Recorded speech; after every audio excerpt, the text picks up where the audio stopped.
Está bien. Listo.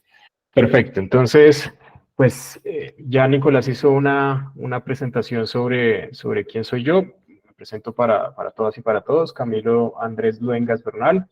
Hoy en día hago parte del equipo de profesionales de la Subdirección de Urbanismo y Construcción Sostenible de la Secretaría Distrital de Planeación.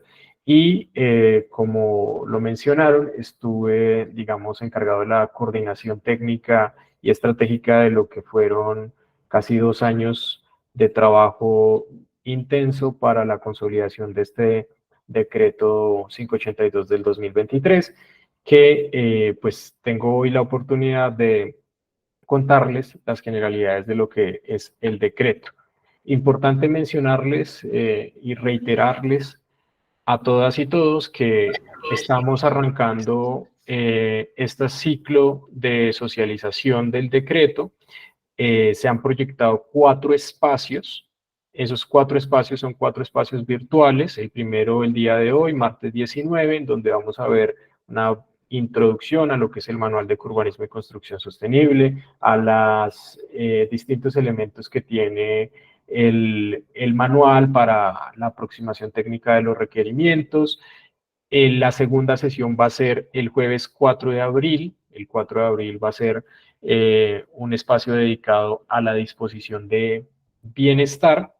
Nos van a estar acompañando ahí un par de expertos que trabajaron también en la reglamentación. La tercera sesión será el jueves 11 de abril, 9 de la mañana. Recuerden, todas estas sesiones arrancan 9 de la mañana.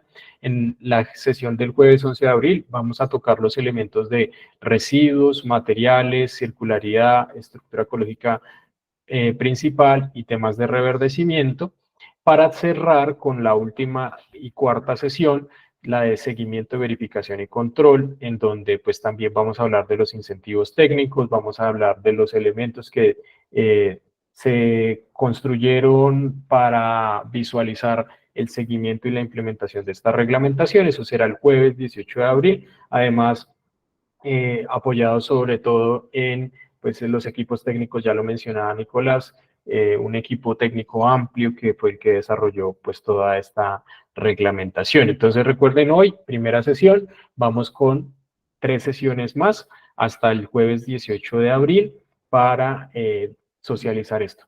Importante que sepan todos que la sesión pues está siendo grabada y en este momento pues posteriormente se va a subir este video y estas grabaciones a las plataformas de las Secretarías Distritales de Planeación, Ambiente y Hábitat para que sea y siga siendo un instrumento de consulta abierto. ¿Listo? Por aquí estoy viendo una pregunta de Mónica Granados, que si las sesiones tienen una duración de 1 hora o 2 horas. Hemos separado 2 horas de 9 a 11 de la mañana para dar tiempo suficiente de conversar sobre los distintos temas. Como les digo, el día de hoy es una sesión enfocada como en las generalidades, en la perspectiva, que ustedes vean dónde es que está jugando todo este tema del Manual de Urbanismo y Construcción Sostenible, y cuando ya entremos a los espacios ya del desarrollo técnico de cada una de las disposiciones, pues tendremos ahí un poquito más de análisis sobre los requerimientos técnicos. ¿Listo? Entonces, si le quieren tomar un pantallazo allí, agendarse de una vez a estos espacios está súper bien. La sesión del día de hoy es una sesión que vamos a ir navegando sobre estos 5 puntos. El primero sobre qué es el manual y de dónde sale el Manual de Urbanismo y Construcción Sostenible, las herramientas que trae ese manual, los incentivos, una mirada general sobre de qué se tratan y cuáles son los que están dispuestos hoy en este decreto. 4, la llave de los incentivos o la llave a los incentivos, es decir, cómo puedo acceder y cuáles son los instrumentos que me van a permitir acceder a esos incentivos. Y 5, la gradualidad en la implementación. Entonces, sobre esos 5 elementos vamos a estar trabajando en la mañana del día de hoy y pues voy a estarles compartiendo sobre el tema. Me gusta empezar la charla con esto porque creo que en el imaginario colectivo tenemos todavía muy arraigada la idea de que Bogotá tiene una política de urbanismo y construcción sostenible.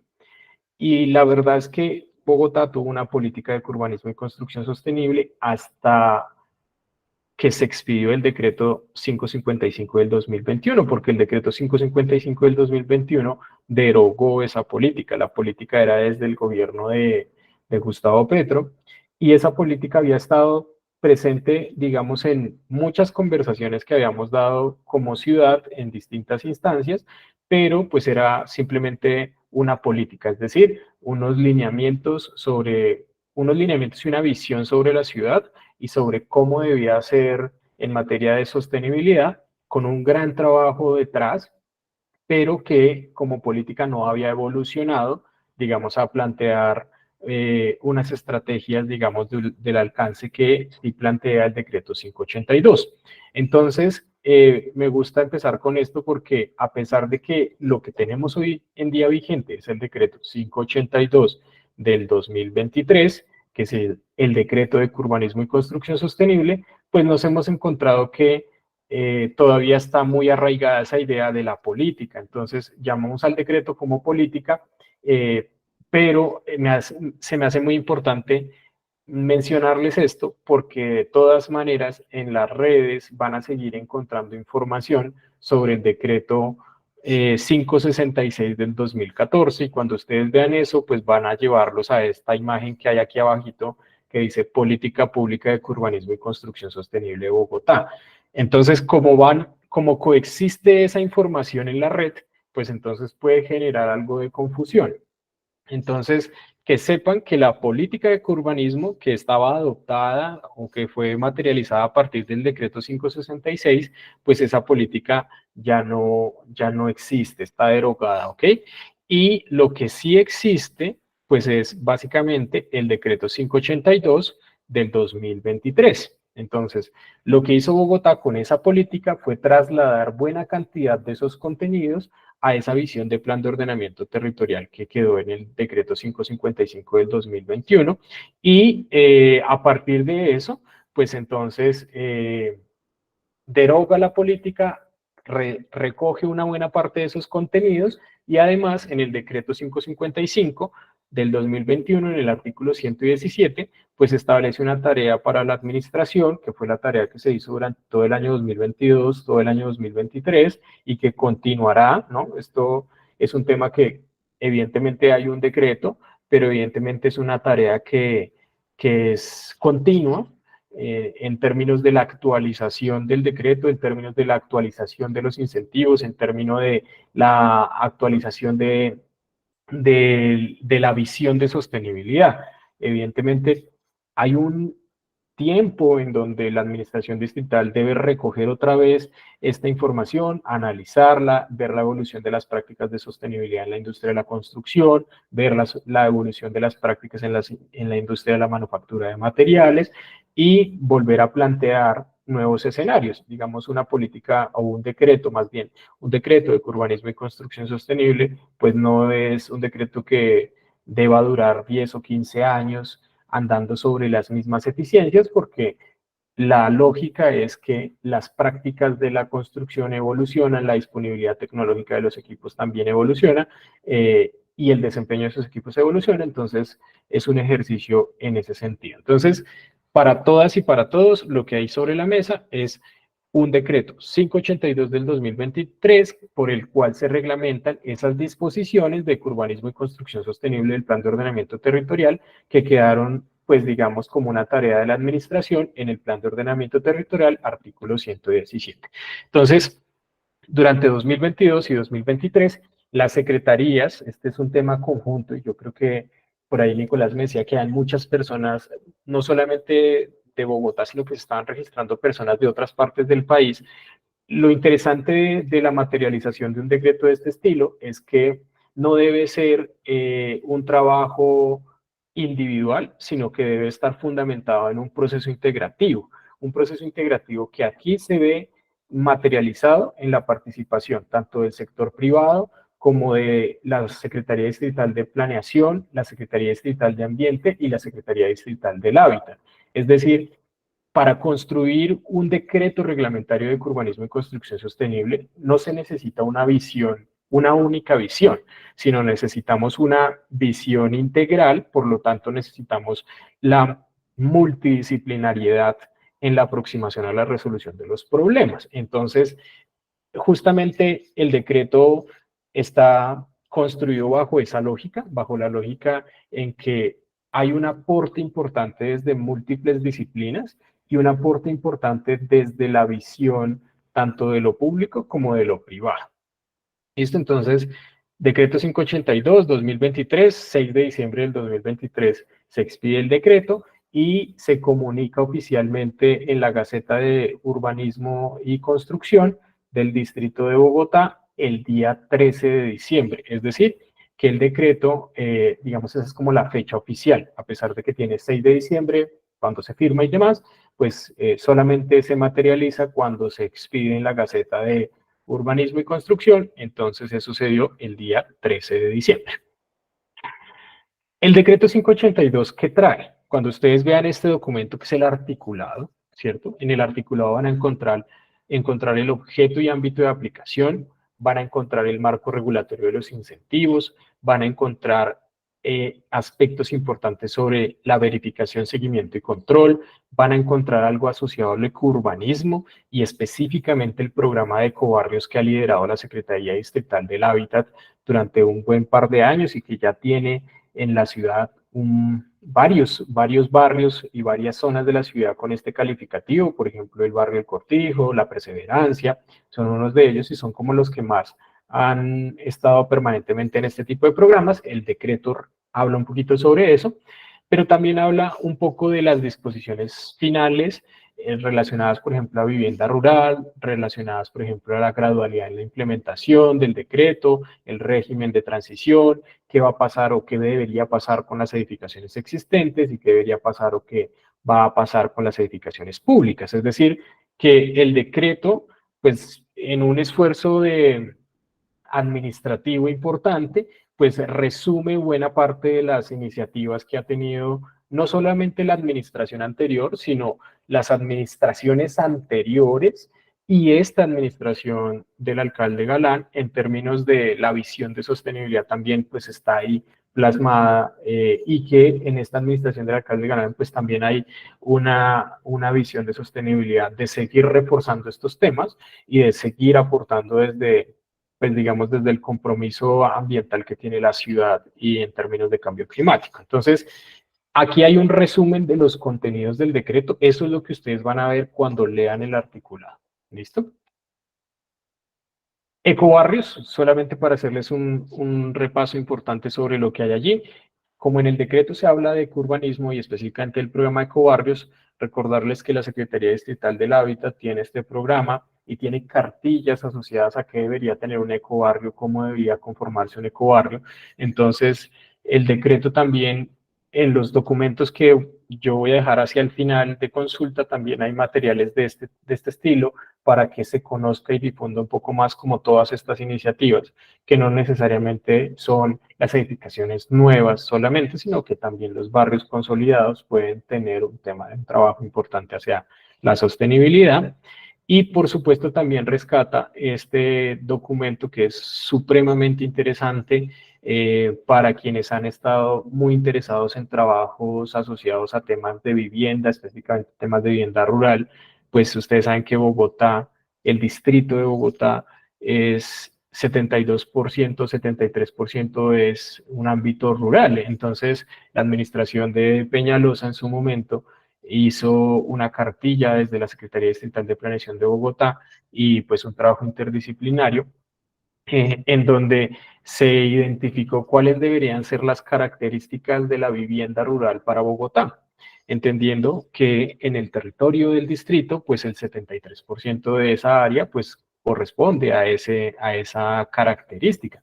Este es un documento que es de consulta público, que trae información detallada sobre qué estrategias implementar, cómo hacer la aproximación a las comunidades, cómo hablar de eficiencia energética, cómo hablar de eficiencia en agua, cómo hablar de tratamientos de agua, cómo hablar de ventilaciones, cómo hablar de vivienda productiva, porque la vivienda rural tiene esa característica. Entonces, es un material de consulta súper potente. Entonces, ya hemos visto un poquito como la escala de los barrios con ecobarrios con esta guía, pues ya un poquito más de la escala de guía de la vivienda rural. Los documentos que estoy viendo por ahí, mensajes, pues los pueden consultar en línea, están disponibles. Si ustedes colocan Guía de Vivienda Rural para Bogotá, Secretaría Estatal de Planeación de Bogotá, los pueden encontrar fácilmente el descargable de este documento. Si no, también se los vamos a dejar como parte de las memorias de estas sesiones de capacitación. Ahora sí, entonces, con esa introducción, ¿cierto? Ya vimos desde dónde veníamos, ¿cierto? Entonces, claro, yo siempre que hablo de esta reglamentación, siempre me gusta hablar de, esto no es una cosa nueva en Bogotá, ¿cierto? Es decir, se ha venido hablando desde hace por lo menos 10 años cuando se adoptó la política y si uno dice, bueno, la política no se adoptó en un momento cero, sino que hubo un trabajo previo, por lo menos de 2 años atrás, o 3 años, pues uno podría decir que llevamos casi 15 años, 10 a 15 años, entre 10 y 15 años, hablando de los temas de urbanismo, de ecourbanismo y construcción sostenible en Bogotá. Y pues venimos desde allá, ¿no? Venimos desde una política pública, después desde un plan de ordenamiento territorial, hasta concretar un decreto que ya vamos a ver el alcance, pero también eso me parece súper importante mencionarlo porque, pues, evidentemente podría existir una intención de réplica de estas iniciativas en otros municipios y que la verdad, pues hay que entender cómo se puede replicar, cómo debe ser ese ejercicio técnico, pero que también se vea que no es una cosa que sale pues de la manga, sino que es un proceso de un continuo desarrollo durante la última década en Bogotá. Ahora sí, entonces, ecurbanismo y construcción sostenible, elementos clave, pues importante dentro de lo que estamos hablando en la mañana de hoy es uno, el decreto 582, o sea, el acto administrativo. Cuando lo lean se van a dar cuenta que hay desarrollo técnico sobre los requerimientos, no hay demasiado. Realmente lo que dice el decreto es que se adopta el manual de urbanismo. Y entonces, el manual de urbanismo es un documento en donde ahí sí está configurada todos los requerimientos técnicos de del alcance de la reglamentación. Entonces, ahí van a encontrar por los distintos usos que están determinados en el plan de ordenamiento territorial, pues cuáles son las medidas que se deben estar implementando. Entonces, el manual siempre me gusta comentarlo, que es como esa guía técnica que uno lleva a todas las mesas de diseño. Entonces, hagan de cuenta que el manual es digital, no se imprimió pues, por ser consecuentes con los temas de construcción sostenible y reducción de consumo de papel, ¿cierto? No se imprimió, pero hagan de cuenta que es el material que ustedes van a llevar a todas sus mesas de diseño, ¿no? Cuando estén pensando en diseñar una oficina, cuando estén pensando en diseñar un hospital, un colegio, una vez un proyecto de vivienda, pues ese es el documento que ustedes deben llevar a la mesa de diseño con sus diseñadores para decirle al diseñador eléctrico, esto es lo que hay que hacer, el diseñador hidráulico, esto es lo que hay que hacer, a la gente de presupuestos es pues, el manejo que tenemos que darle en temas presupuestales y a los estructuradores de proyectos también en función de los incentivos, ¿no? Aquí también es interesante que los incentivos empiezan a articularse a toda esa gama de incentivos que hoy hay en día para la construcción sostenible, tanto desde el sector financiero, el sector asegurador, los incentivos tributarios, y que el distrito, pues en esa primera etapa ha diseñado o diseñó 3 incentivos que probablemente se complementen en esta etapa del gobierno de Galán para seguir, digamos, motivando mucho más la construcción sostenible en la ciudad y en Bogotá en general. Entonces, elementos importantes, decreto 582, el manual de urbanismo y el documento técnico de soporte. El documento técnico de soporte desarrolla los argumentos por los cuales se tomaron las decisiones técnicas que están incluidas en el manual de urbanismo y construcción sostenible. ¿Listo? Entonces, el documento técnico de soporte les va a dar a ustedes una guía, por ejemplo, hace un par de días estuve yo en una reunión en donde estábamos hablando de qué es lo que significa una cubierta semi-intensiva. Entonces, en el manual de urbanismo dice cubierta semi-intensiva, pero ¿dónde encuentro yo esa definición? Entonces, se van ustedes al documento técnico de soporte y en el documento técnico de soporte, en la sección de reverdecimiento, van a encontrar la referencia a la guía de cubiertas verdes de la Secretaría Distrital de Ambiente, en donde ahí hay una definición de lo que significa cubierta semi-intensiva. Entonces, el documento técnico de soporte también es muy importante que no lo leamos y que nos lo repasemos de la página 1 a la última página, porque ahí también hay información muy valiosa, ahí hay recomendaciones, ahí hay documentación técnica de soporte, documentos de consulta, orientaciones, no solamente quedarnos con la guía, porque puede ser que la guía, pues, tenía que ser una guía, pues, muy compacta, muy concreta, entonces está el requerimiento técnico, pero no hay, digamos, unas ayudas extra, ¿cierto? Como para desarrollar un poco más los temas, porque eso está concentrado en el documento técnico de soporte. Entonces, si se fijan, estos son los 3 elementos clave que debemos tener. En este espacio de socialización, pues vamos a repasar cómo está estructurado el manual de urbanismo y construcción sostenible, qué recursos trae, cómo se debe leer, cuál es la información que está consignada allí. Y en las siguientes sesiones vamos a estar hablando ya específicamente de cada una de las dimensiones técnicas y los requerimientos técnicos particulares. Bueno, esto ya se los expliqué.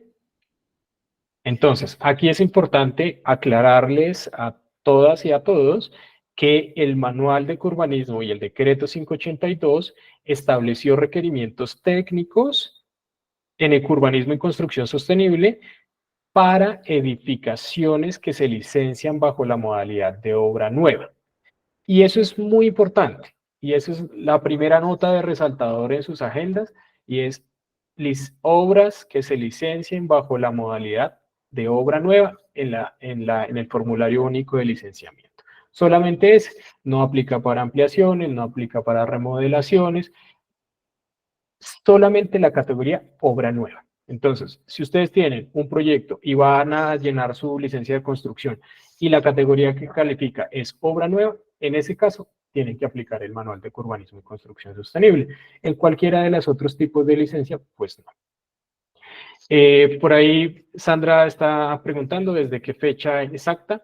Entonces, esta es una pregunta que uno puede resolver más adelante, pero en realidad, digamos, el manual de urbanismo, los incentivos empezaron a regir o a aplicarse, se podrían aplicar desde que salió el decreto, o sea, desde el 6 de diciembre en adelante, ustedes han podido solicitar los incentivos para sus proyectos que solicitaran licencia como obra nueva. A partir de marzo 13, ay, perdón, que hay como un micrófono abierto, un segundito.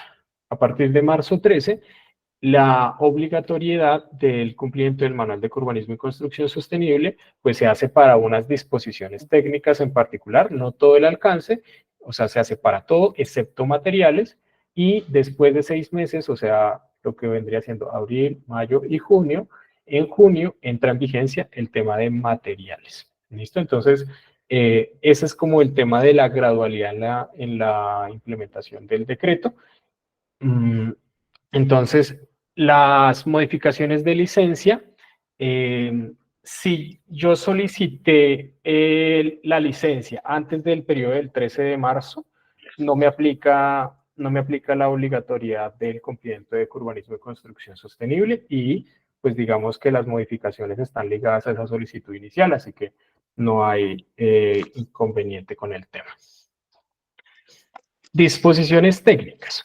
Entonces, ya hablamos del decreto, ya hablamos del manual, pero entonces, ¿cuál es la visión de sostenibilidad que hay en el manual?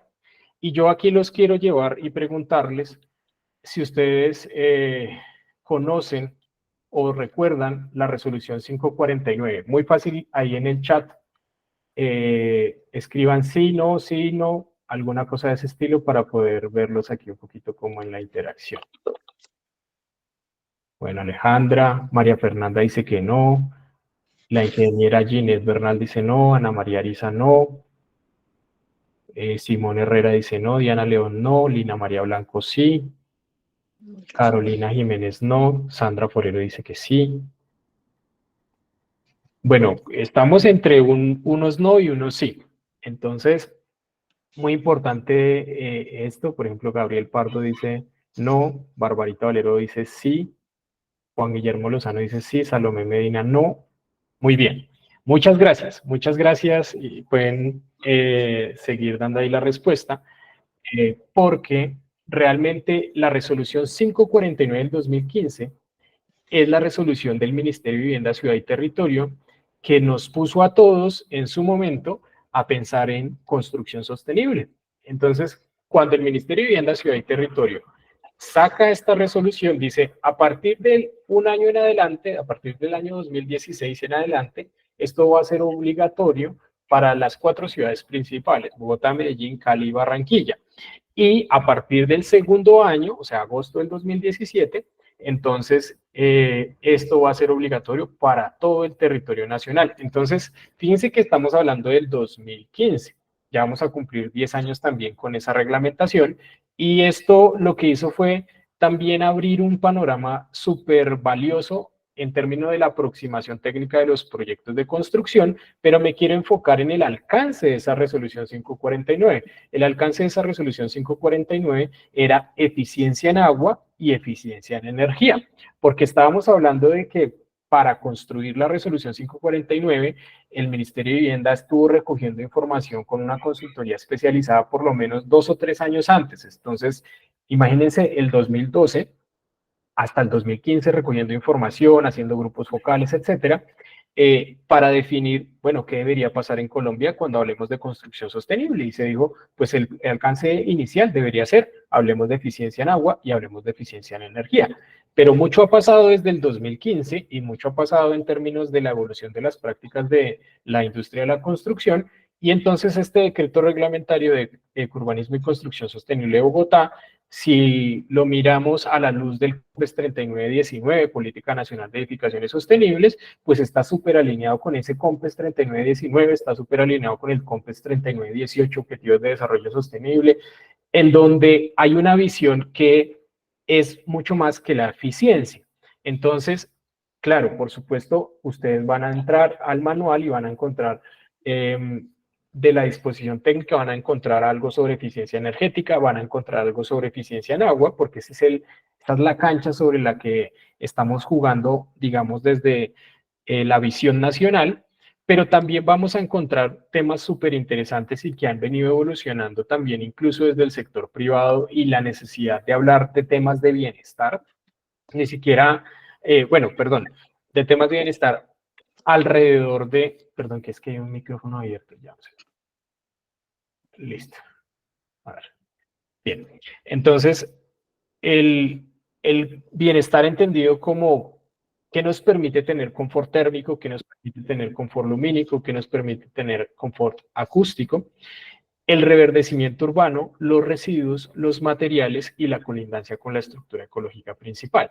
Entonces, fíjense que Bogotá dijo, pues estas son las dimensiones que yo quiero trabajar, estas son las dimensiones que me permiten atender las problemáticas ambientales, si lo queremos decir también, las problemáticas socioambientales que tiene la ciudad desde la construcción de las edificaciones, y entonces pues aparece pues este abanico de posibilidades en disposiciones técnicas.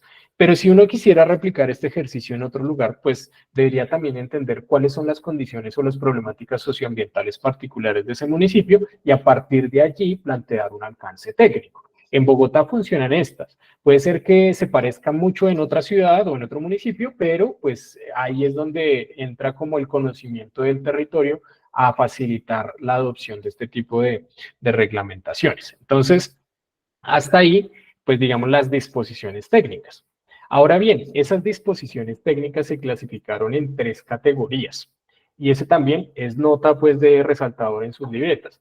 3 categorías, una que es disposiciones técnicas obligatorias, una que se llama disposiciones técnicas asociadas pues a los incentivos y una intermedia, una tercera, que son las disposiciones técnicas obligatorias en función de la ubicación. Y por ahí ya vamos entendiendo un poquito, bueno, de qué se trata, que sea en función de la ubicación. ¿Será que hay unas ubicaciones en particular de la ciudad que tienen unas problemáticas socioambientales particulares y que deberían ser atendidas en esa manera? Por ahí va la cosa, ¿no? Por ahí va la cosa de entender que no podía ser todo obligatorio para toda la ciudad sin importar las problemáticas socioambientales, sino que además en ese proceso de 2 años de trabajo con grupos focales de expertos de la industria, con los gremios, con las asociaciones, con las sociedades colombianas de arquitectos, Sociedad Colombiana de Ingenieros, etcétera, pues se va decantando un poquito como el alcance técnico. Entonces, este proceso de las disposiciones técnicas no nace en marzo o en febrero del 2022, que les cuento que se empezó a trabajar esto, sino nace en el ir y venir del desarrollo y del alcance técnico de una reglamentación. Puede ser que este sea un modelo que se pueda adoptar en otro lado, replicar, puede ser que no, puede ser que en otro lado simplemente digamos, bueno, vamos a hacer los incentivos, ¿no? Vamos a intentar hacer solamente incentivos y eso también está bien. Es importante que siempre estemos dando alcance y respuesta a los intereses, digamos, y a las perspectivas ambientales y de sostenibilidad que tienen nuestros distintos lugares en el país. Entonces, 3 categorías, recuérdenlo, resaltador ahí en mano, obligatorias en función de la ubicación y los incentivos técnicos. Para 3 usos, importante, solamente 3 usos en la ciudad. ¿Cuáles? Residencial, comercio y servicios y dotacional.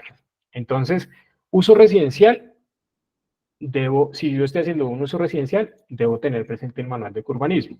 Si estoy haciendo comercio y servicios, y eso se decanta en varios usos que, pues, pequeños comercios básicos, está, por ejemplo, servicios de oficina, servicios de hospedaje, servicios de hospitalidad. Entonces, ahí está concentrado en comercio y servicios una gama importante que, vuelvo y les digo, son los mismos usos y servicios que están, o los mismos usos que están determinados por el plan de ordenamiento territorial.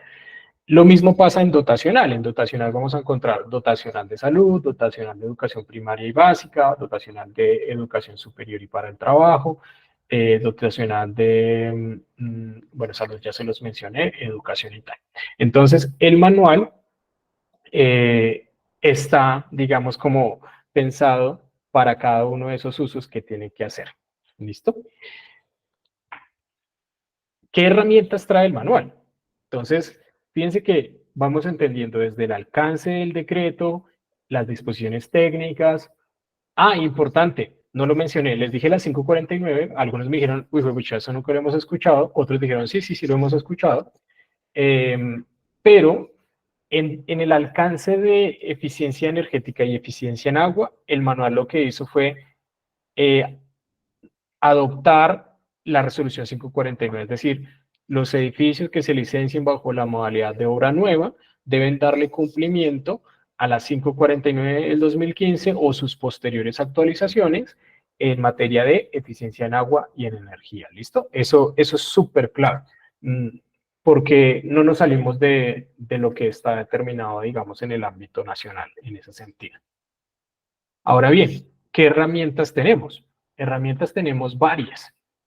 Y la idea es que ustedes, después de esta sesión, se vayan y empiecen a jugar con esas herramientas, a trabajar esas herramientas, a listar, digamos, la información que se necesita para poder utilizarlas. Entonces, la primera herramienta son los mapas del plan de ordenamiento territorial. Entonces, los mapas del plan de ordenamiento territorial son un esfuerzo cartográfico impresionante de la administración por rastrear múltiples variables y una información súper compleja y colocarla, digamos, en información para que todos la podamos acceder. Entonces, en este manual de urbanismo y construcción sostenible se van a encontrar referencia a 3 mapas del plan de ordenamiento territorial y a un mapa que produce la Secretaría Distrital de Ambiente, que es el mapa estratégico de ruido. Ya les voy a mostrar cada uno de esos. ¿Y por qué los mapas? Entonces, acuérdense que yo les decía, disposiciones técnicas obligatorias en función de la ubicación. Ah, bueno, y entonces yo tengo que poder identificar cuándo me aplica y cuándo no. ¿Quién me va a determinar cuándo me aplica? Pues mi posición frente a un mapa. ¿Listo? Entonces, colindancia con la estructura ecológica principal es una disposición que tiene un componente en donde ustedes van a tener que revisar un mapa del plan de ordenamiento territorial. ¿Cuál es ese mapa? El mapa que se titula, según la nomenclatura del plan de ordenamiento territorial y de la información cartográfica que está, digamos, sustentando el plan de ordenamiento, y es el mapa CG-3.2, estructura ecológica principal. Les voy a mostrar ese mapa. Yo ya lo tengo aquí abierto. A ver si es esta pestaña o era cuál. Tal vez esto.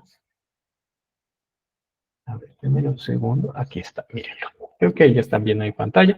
Entonces, este mapa es el que les estoy hablando. Fíjense que aquí dice mapa número CG3.2, estructura ecológica principal. Entonces, mapa de consulta, ¿no? Entonces, el manual y el mapa. Vamos por ahí con esos elementos. Pero yo lo que quiero que se fijen hoy es la cantidad de elementos de la estructura ecológica principal. Hay áreas protegidas del orden nacional, hay áreas protegidas del orden nacional pública, aquí hay privada, aquí hay áreas de conservación en sitio, hay sistema distrital de áreas protegidas, hay áreas de especial importancia ecosistémica, hay áreas complementarias para la conservación, donde tenemos los cuerpos de agua, las aguas artificiales, eh, parques urbanos y rurales, áreas de resiliencia climática y protección para el riesgo. Voy a hacer un poquito de zoom que me están pidiendo por ahí.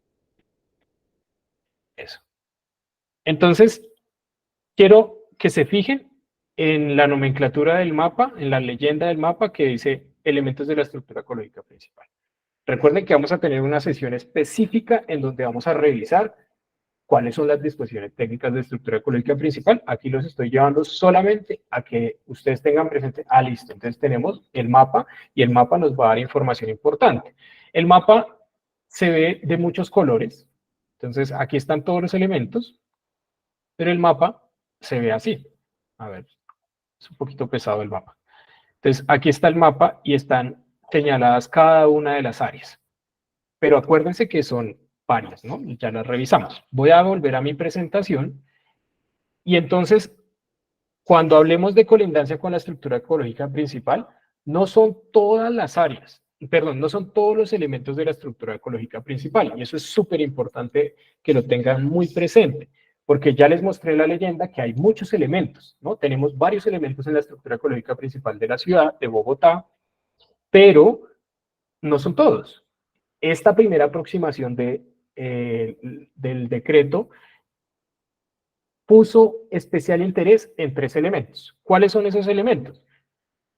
Reservas distritales de humedal, reserva forestal protectora del bosque oriental y parques distritales ecológicos de montaña. Entonces, cuando yo cojo el mapa, tengo que enfocarme en esos 3, no en toda la estructura ecológica principal, sino solamente en esos 3. ¿Y qué me dice el decreto, el manual? El manual me dice, tenga en cuenta que le aplicará las medidas obligatorias en función de la ubicación si su predio está inmerso parcial o totalmente en las siguientes áreas de influencia. Entonces, ¿qué tengo que hacer? Coger la reserva distrital de humedal y coger 500 metros de los bordes hacia afuera.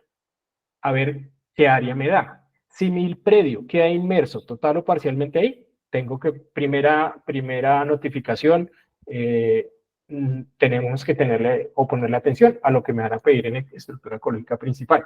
Si no caigo en esa zona, pues no tengo que hacer nada. Si de pronto la mancha que se me genera tomando los 500 metros de la reserva de humedal no toca mi predio, mi lote ni nada de eso, pues no tengo que hacer nada. O sea, si estoy a 600 metros del humedal, probablemente no tenga que hacer nada.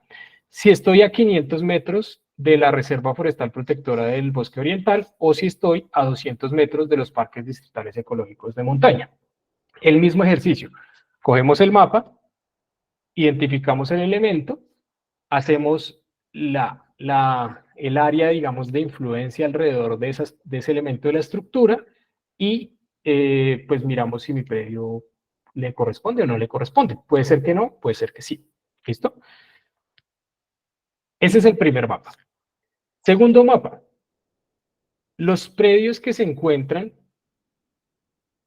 en las zonas categorizadas de amenaza alta y media en el siguiente mapa. CU 22.14, amenaza por encharcamiento en suelo urbano. ¿Cuál disposición? Reverdecimiento urbano. Entonces, quiere decir nuevamente, si mi predio se encuentra en esa zona de amenaza alta o media, en ese mapa, pues voy a tener que darle alcance a las disposiciones técnicas en función de la ubicación que están establecidas en reverdecimiento urbano. Si no estoy en amenaza alta o media, pues entonces no tengo que darle alcance a ese requerimiento en función de la ubicación. ¿Cuál es ese mapa? Pues este de acá.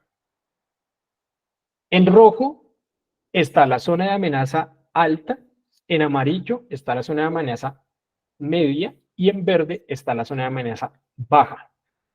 Entonces, ¿qué dijo el manual? El manual dijo, predios inmersos total o parcialmente en una zona de amenaza alta o media, o sea, rojo o amarillo, tendrán que hacer una característica, pues, que atienda en función de la ubicación ese componente de encharcamiento.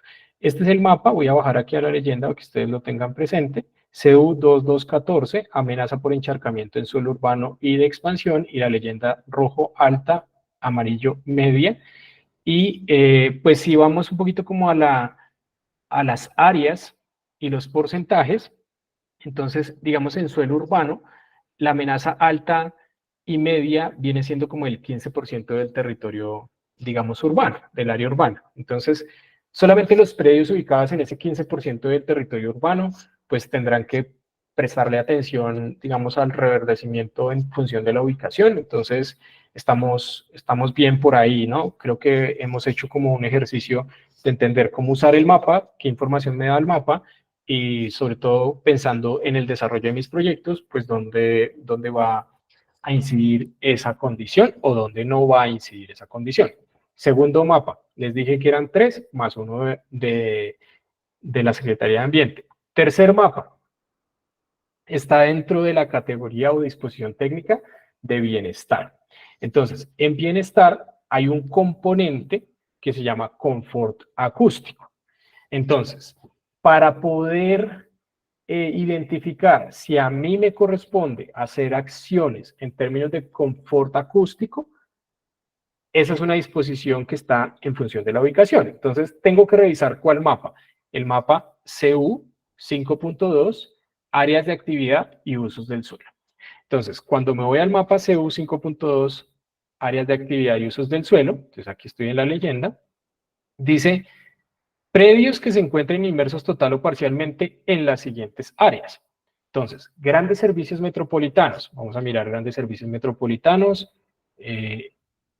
No le voy a hacer zoom. Sé que de pronto algunos no ven al tiempo, pero créanme que aquí grandes servicios metropolitanos es el área morada. Estructurante receptora de actividades económicas. Entonces, estructurante receptora de actividades económicas como un naranja, ¿no? Está aquí abajo, está de acá. Y estructurante receptora de vivienda de interés social. Entonces, esta. Ok, entonces es morado, naranja y un café. Denme el beneficio de la duda con los tonos. No sé si, no soy muy bueno con los tonos, entonces morado, naranja y café. Así que si mi predio está en alguna de esas zonas, primera condición que estoy cumpliendo. Pero no eso no implica que yo tenga que hacer confort acústico en función de la ubicación, porque es que hay otra condición. Miren que aquí dice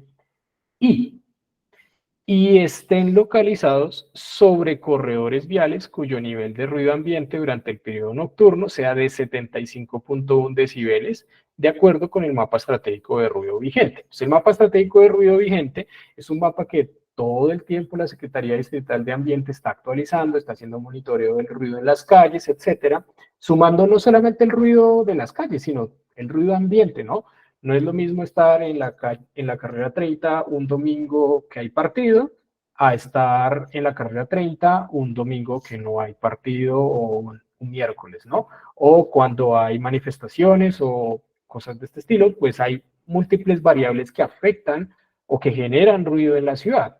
No solamente los usos comerciales o industriales, etcétera, sino, digamos, las dinámicas normales de la ciudad. Entonces, por eso la Secretaría de Ambiente se la pasa monitoreando todo esto y construyendo el mapa que les voy a mostrar. El mapa que les voy a mostrar está en el visor geográfico ambiental. Ahí sí no es un mapa del plan de ordenamiento territorial con esa nomenclatura que les he mostrado, sino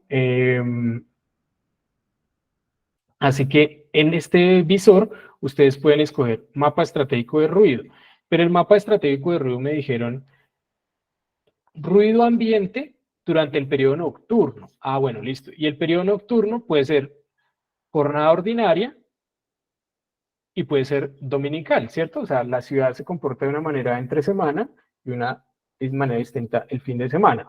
Entonces, nocturno sí, y entonces nos vamos al nocturno, en donde, si ustedes se fijan, perdón, aquí, el panel de información me dice, en función de las áreas, qué nivel de ruido tengo aquí en la esquina izquierda, ¿cierto? Entonces me dice 75.1 es lo que dice el manual, que sería como, nuevamente, perdón, con los colores, pero para mí esto es como un morado o un azul tirando hacia el morado, 75.1. Entonces, fíjense que lo que se me marca en realidad son como los corredores principales, ¿no? Voy a ubicarme por aquí. Esta es la Universidad Nacional, todo el complejo, pues, como del Campín, Estadio y el Movistar Arena. La carrera 30, ¿cierto? Carrera 30, calle 26, por aquí el triángulo en donde está planeación, 26, carrera 30. Esto creo que es las Américas, si no estoy mal. Entonces, fíjense que esto me marca es el corredor vial. Entonces, vuelve y juega. Tengo que revisar el mapa. Tengo que revisar el mapa de áreas de actividad y ver si caigo en alguno de estas áreas morada, naranja o café, que a propósito no se las mostré. Dejemos que cargue. Entonces, miren que aquí hay unas zonas, acuérdense que son moradas, café o naranja. Entonces, hay una buena parte de zonas que están verdes, que están como, no sé, es como un amarillo quemado. Entonces, lo primero que tengo que hacer es identificar, ay, ¿dónde está mi predio? ¿No? ¿Dónde está el lote que yo quiero desarrollar? Ah, bueno, entonces el lote que yo quiero desarrollar cayó en el área café, verde o morado. Si es así, vale. Pero además tengo que verificar si da contra un corredor vial que tenga ese nivel de ruido de 75.1 decibeles. Porque fíjense que, claro, la 30 está, pues, es hasta que más de 75, ¿no? Incluso se alcanza a manchar un poquito como de más de 80. Pero si yo me recojo hacia arriba, hacia galerías, pues mire que las vías internas no tienen ese nivel de ruido. ¿Sí? Son las vías principales. Si mi lote da contra esa vía principal, sí, si no, no.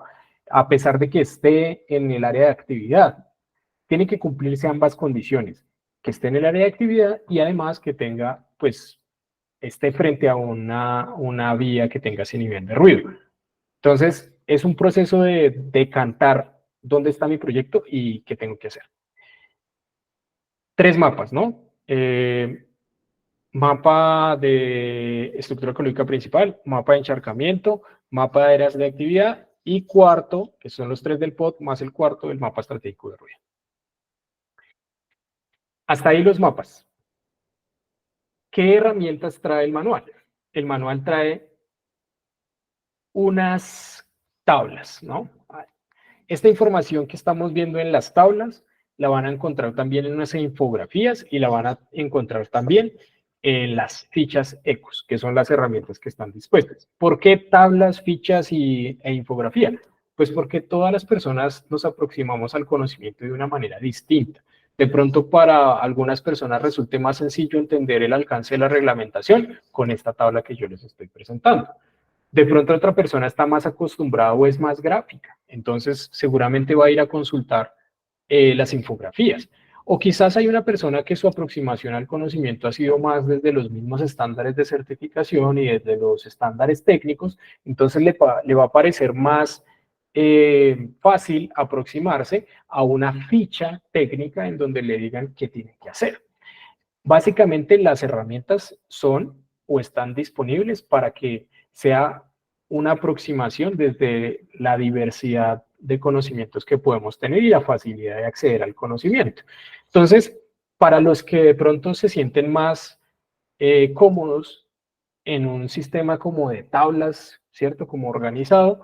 Entonces, está unas tablas que resumen cada uno de los tres usos: residencial, comercio y servicios y dotacional. Y miren que en residencial me habla de unifamiliar, bifamiliar, multifamiliar colectiva y habitacional con servicios. Y por la parte de arriba me dice disposición mínima obligatoria, la primera categoría que vimos que tenía las disposiciones, disposición mínima obligatoria en función de la ubicación, en donde vamos a tener que mirar si mi predio aplica o no aplica, en función de en dónde esté ubicado, y los incentivos técnicos. Los incentivos técnicos aquí me dan un punto importante para mencionarles. En este alcance de estos incentivos solamente aplican para el uso residencial.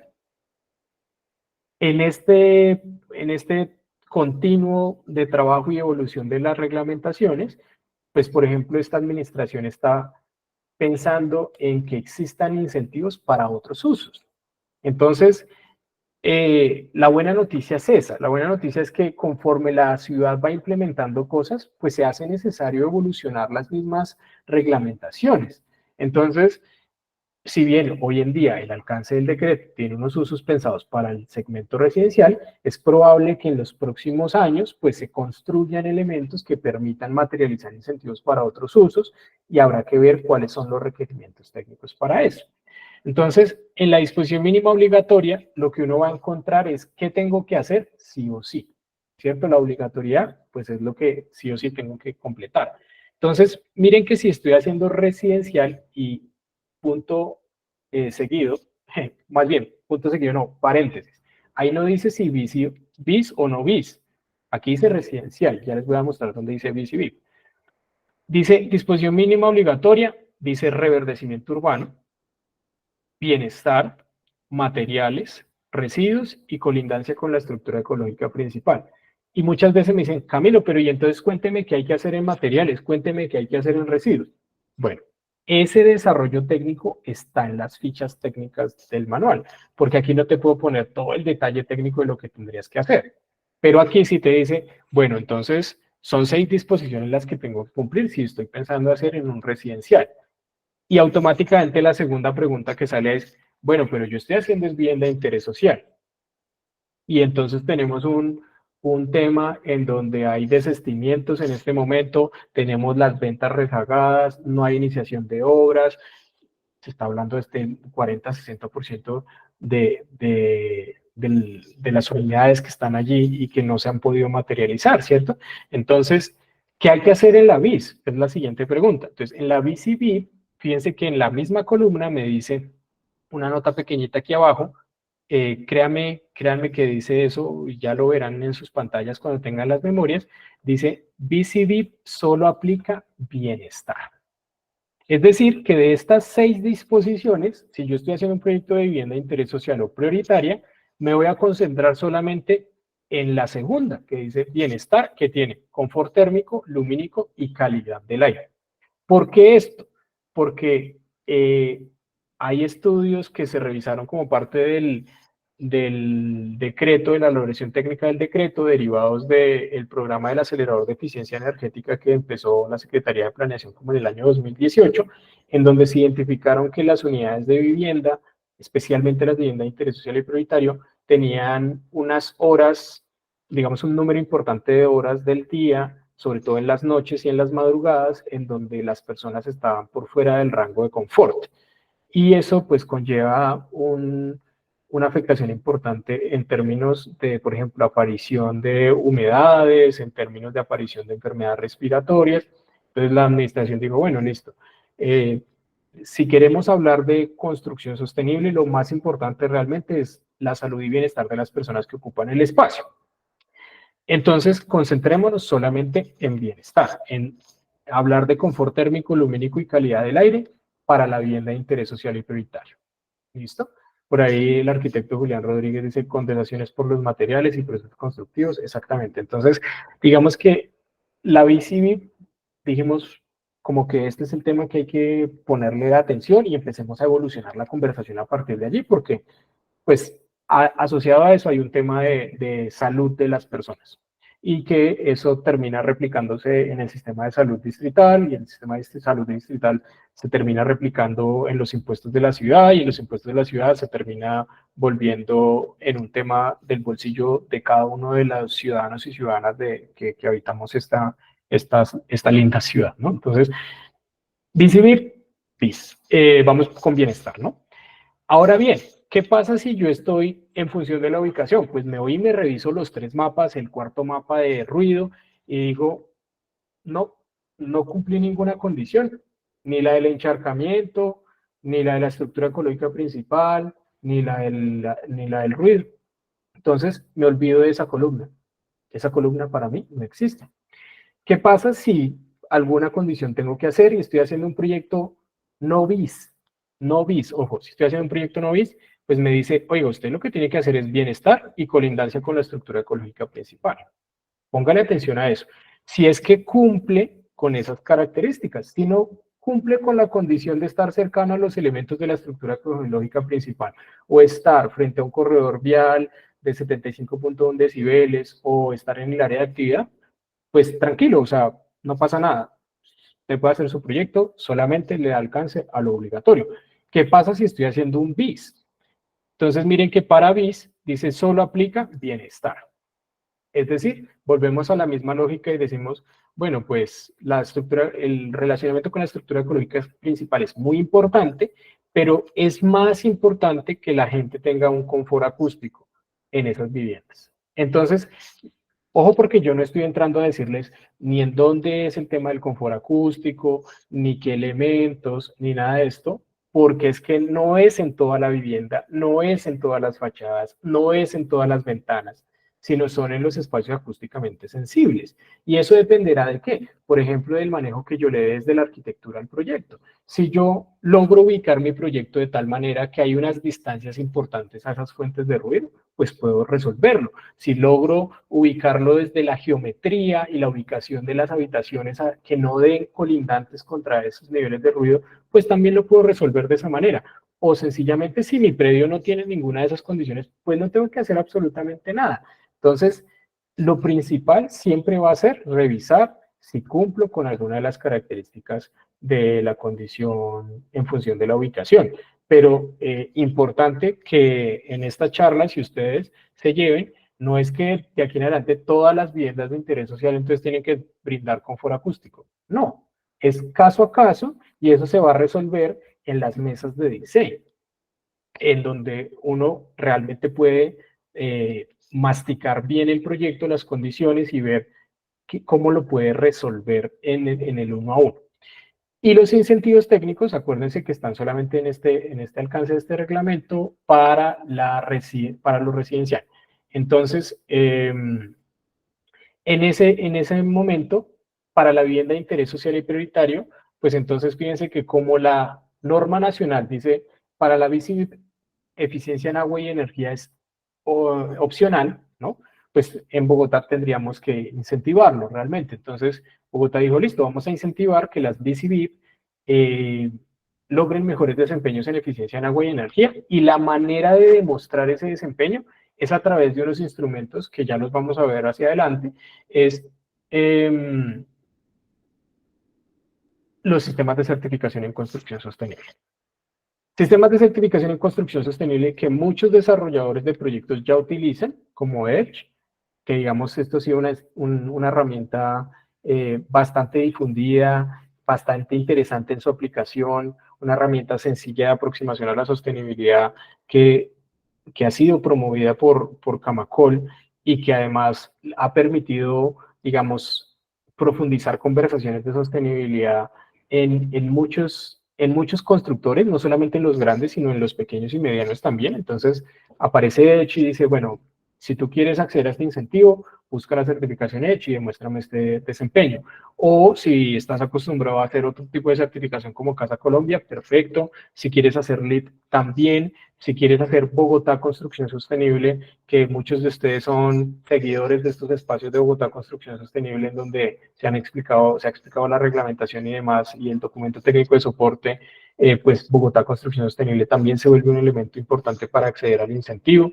Lo mismo pasa en eficiencia energética, y en temas de no bis, pues realmente había que motivar la novice a ir un poquito más allá, y a la novice no se le está incentivando la eficiencia en agua y en energía, porque pues realmente lo que se encontró dentro de el proceso de investigación y levantamiento técnico de las prácticas de construcción sostenible en Bogotá es que los proyectos que se pueden clasificar como novice, pues ya son proyectos que incorporan esas prácticas, es decir, uno encuentra proyectos de vivienda en donde hay sistemas de iluminación tipo LED, hay automatización y control de esos sistemas, hay aparatos sanitarios de bajo consumo. Entonces, es un tema que la misma demanda ha hecho que la oferta se fortalezca, se robustezca y tenga un producto, digamos, un poco más consolidado en términos de eficiencia en agua y en energía. Por eso se decidió que lo interesante sería que los proyectos Novis le apostaran más bien al reverdecimiento urbano. Y esa es la explicación de las tablas. Como estas tablas, hay una para cada uno de los usos. Una para comercio y servicios, una para dotacional, y en cada una de esas están las distintas aplicaciones. Por ejemplo, comercio y servicios básicos. Comercio y servicios, servicios de hospedaje, servicios de oficinas. Dotacional, entonces dotacional salud con enfoque social y resolutivo mayor de 4.000 metros cuadrados, servicios del cuidado de educación primaria, infancia, preescolar, básica y media, y servicios del cuidado de educación superior, educación para el trabajo, desarrollo y talento humano, educación técnica, tecnológica para la ciencia e innovación mayor a 4.000 metros cuadrados. Entonces, fíjense que de manera similar, pues está construida la tabla para cada uno de los usos. Entonces, vuelve y juega, el que le gusta más las tablas, entonces va a ir y busca la tabla y dice, listo, ya me ubiqué aquí, ya sé que tengo que cumplir. Pero de pronto para el que le es más familiar una herramienta como la infografía, ¿cierto?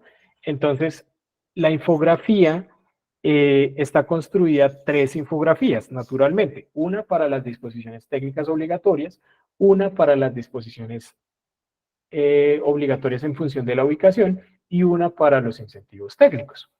Y a su vez, la infografía le presenta a uno aquí a través como de esquemitas o como de no una nomenclatura, los distintos usos. Entonces, vivienda de interés social y prioritario, esta casita morada, residencial no bis, la casita con una R, comercio y servicios básicos CS, servicios de oficinas SO, servicios de hospedaje SH, y en dotacional, dotacional salud DS, educación primaria y todo lo que viene ahí, DEP y de dotacional educación superior y el trabajo DSP. Entonces, está esto, pero además dice los tipos. Acuérdense que los usos tienen unos tamaños. Entonces, para el dotacional y para el comercio y servicios hay digamos, un tamaño específico que cambia en función del área construida de los proyectos. Entonces, aquí voy a poder ubicar si es tipo 1, si le aplica el tipo 1, entonces estos iconos se van a colorear de este naranja. Sí, bueno, como rosa, palo de rosa. Si, si le aplican a todos, tipo 1, tipo 2 y tipo 3, se van a colorear, estos iconos se van a colorear de amarillo. Si le aplica solamente al tipo 2 y al tipo 3, se van a colorear de naranja. Y si solamente le aplican a los tipo 3, se van a colorear de azul. Entonces, lo que van a ver son tres infografías en donde hay un edificio como en el centro y alrededor están las disposiciones que son obligatorias, y en cada disposición van a ver estos iconos con estos colores. Entonces, un ejemplo, ¿cierto? Entonces, el ejemplo es, yo estoy haciendo un edificio de oficinas de 10.000 metros cuadrados, eso es un servicio de oficinas, tipo 3 por el tamaño. Entonces, lo primero que digo es, listo, el icono de servicios de oficinas es el que dice SO y que se ve como si fueran unos edificios. Pero además, mi proyecto dice que es tipo 3. Entonces, aquí me aparecen iconos resaltados o coloreados de amarillo, de palo de rosa y de naranja. Entonces, el amarillo dice SO, ese es el que yo me ubico. Bueno, servicio de oficinas. Es amarillo, dice que le aplica a tipo 1, a tipo 2 y a tipo 3. Yo soy tipo 3, me toca. Entonces, me toca hacer ¿qué? Calidad del aire. Y ahí ya empieza a aparecer un poquito del desglose técnico. ¿Cuál es el desglose técnico? Los espacios ocupados se deben ventilar de forma natural o mecánica garantizando los caudales mínimos de renovación de aire de la NTC 5183 o lo que es lo mismo de la ASHRAE 62.1. Eso incluye parqueaderos y zonas comunes. Entonces, así se utiliza la infografía. La infografía, primero lo que voy a hacer es mirar, digamos, el requerimiento técnico, identificar el icono que corresponde a mi uso e identificar el color. Entonces, con el color voy a saber si le aplica o no le aplica a mi edificio en función del tipo o el tamaño del proyecto. Segundo ejemplo, miremos este, reverdecimiento urbano, balance hídrico, que dice gestión del agua lluvia del lote según el cumplimiento de la norma NS 085, criterios de diseño de sistemas de alcantarillado, que estoy seguro que a muchos de ustedes y a muchas de ustedes, el acueducto de la empresa de acueducto y alcantarillado de Bogotá ya les ha estado relacionando por otros tipos de proyectos sin necesidad de que existiera reglamentación de urbanismo, esta norma técnica para el aprovechamiento de aguas o para la reducción del impacto en el ciclo hidrológico de la ciudad. Por ahí alguna persona estaba hablando ahorita de los SUTs, etcétera. Entonces, la NS 085 es una norma que ya está bastante, digamos, difundida por otros tipos de iniciativas. Lo que se hizo aquí en el manual fue rescatar eso y decir, bueno, si vamos a hablar de balance hídrico, pues usemos la norma que ya existe. Ese es también el espíritu de esta reglamentación, es decir, no inventarse nuevas reglamentaciones o nuevos requerimientos técnicos, sino usar una buena parte de todo lo que está, digamos, o que ha estado siempre sobre la mesa. Entonces, miren que el ejercicio aquí es dotacional de educación superior. Entonces voy a decir, bueno, yo tengo un dotacional de educación superior de 20.000 metros cuadrados. Ese dotacional de 20.000 metros cuadrados me aplica como tipo 3. Entonces, dotacional de educación superior, ¿cuál es? Es este que dice DST. Entonces yo me voy a ir a buscar y dice DST y está en el naranja. Entonces, DST en el naranja implica que es tipo 2 y tipo 3. Entonces yo soy tipo 3 por el tamaño de mi proyecto, me toca hacer lo que diga aquí la norma NS 085 de criterios de diseño del sistema de alcantarillado. El otro ejercicio, oficinas de 10.000 metros cuadrados que hicimos en el anterior, pues entonces SO, ¿cierto? Servicios de oficinas, tipo 3. Entonces me toca hacer también balance. Pero si yo, por ejemplo, soy un tipo 1, si ustedes se fijan aquí dice azul, se ven azules y naranjas, o sea, tipo 2 y tipo 3. Si yo soy un servicio de oficinas tipo 1, que es el más chiquito, no tengo que hacer nada de balance hídrico, porque no me lo están diciendo aquí. Si yo soy un comercio y servicios básicos tipo 1, que son como de menos de 500 metros cuadrados, pues no tengo que hacer nada de eso. Servicios de hospedaje, tampoco. Entonces, fíjense que solamente son para los grandes de comercio y servicios y para los dotacionales grandes. Que si uno lo ve desde la lógica de poder hacer una estrategia de sostenibilidad, pues son ellos los que pueden, digamos, por extensión, configurar un proyecto para pues manejar, digamos, los impactos del ciclo hidrológico que se puedan generar pues por la materialización de un proyecto que endurezca, por ejemplo, las superficies. Entonces, así se leen o así se utilizan las infografías. Entonces, hemos visto los mapas, hemos visto las tablas, hemos visto las infografías y recuerden que por cada infografía, pues por cada tipo o categoría de disposición técnica hay una infografía. El siguiente elemento son las fichas. Entonces, en el manual, lo primero que van a ver son las tablas. Después van a ver las infografías. Después van a ver las fichas. Entonces, las fichas tienen una breve introducción que dice primero, identifique el uso que usted va a hacer. O es residencial, o es dotacional, o es comercio y servicios. Pero acuérdese que además es residencial unifamiliar, bifamiliar, multifamiliar, pero además BIS, BIP, no BIS, y en dotacional lo mismo y en comercio lo mismo. Cuando ya identifique su uso, váyase a la ficha correspondiente, es decir, que en el manual, casi el 50% del manual son estas fichas, que no necesariamente uno tiene que leérselas todas, sino leer la que corresponde a mi uso, ¿no? Entonces yo estoy haciendo un comercio y servicios, servicios de oficina, entonces voy a buscar la ficha que dice servicios de oficina y trabajo con esas fichas, o 2, 3 o 4 páginas que hay ahí, no recuerdo que sean más, por ahí 3 páginas, en donde están consolidadas los requerimientos técnicos. Las fichas se ven de esta manera. Yo aquí les traje un ejemplo del residencial. Entonces, residencial, miren que dice residencial, vivienda de interés prioritario. Entonces, no importa si es unifamiliar, bifamiliar, multifamiliar colectivo o habitacional con servicios, si es vivienda de interés prioritario, tengo que hacer esto. Entonces, bienestar. ¿Se acuerdan que era solo bienestar? En la tabla decíamos solo bienestar. Entonces, bienestar es confort térmico, calidad del aire y confort lumínico.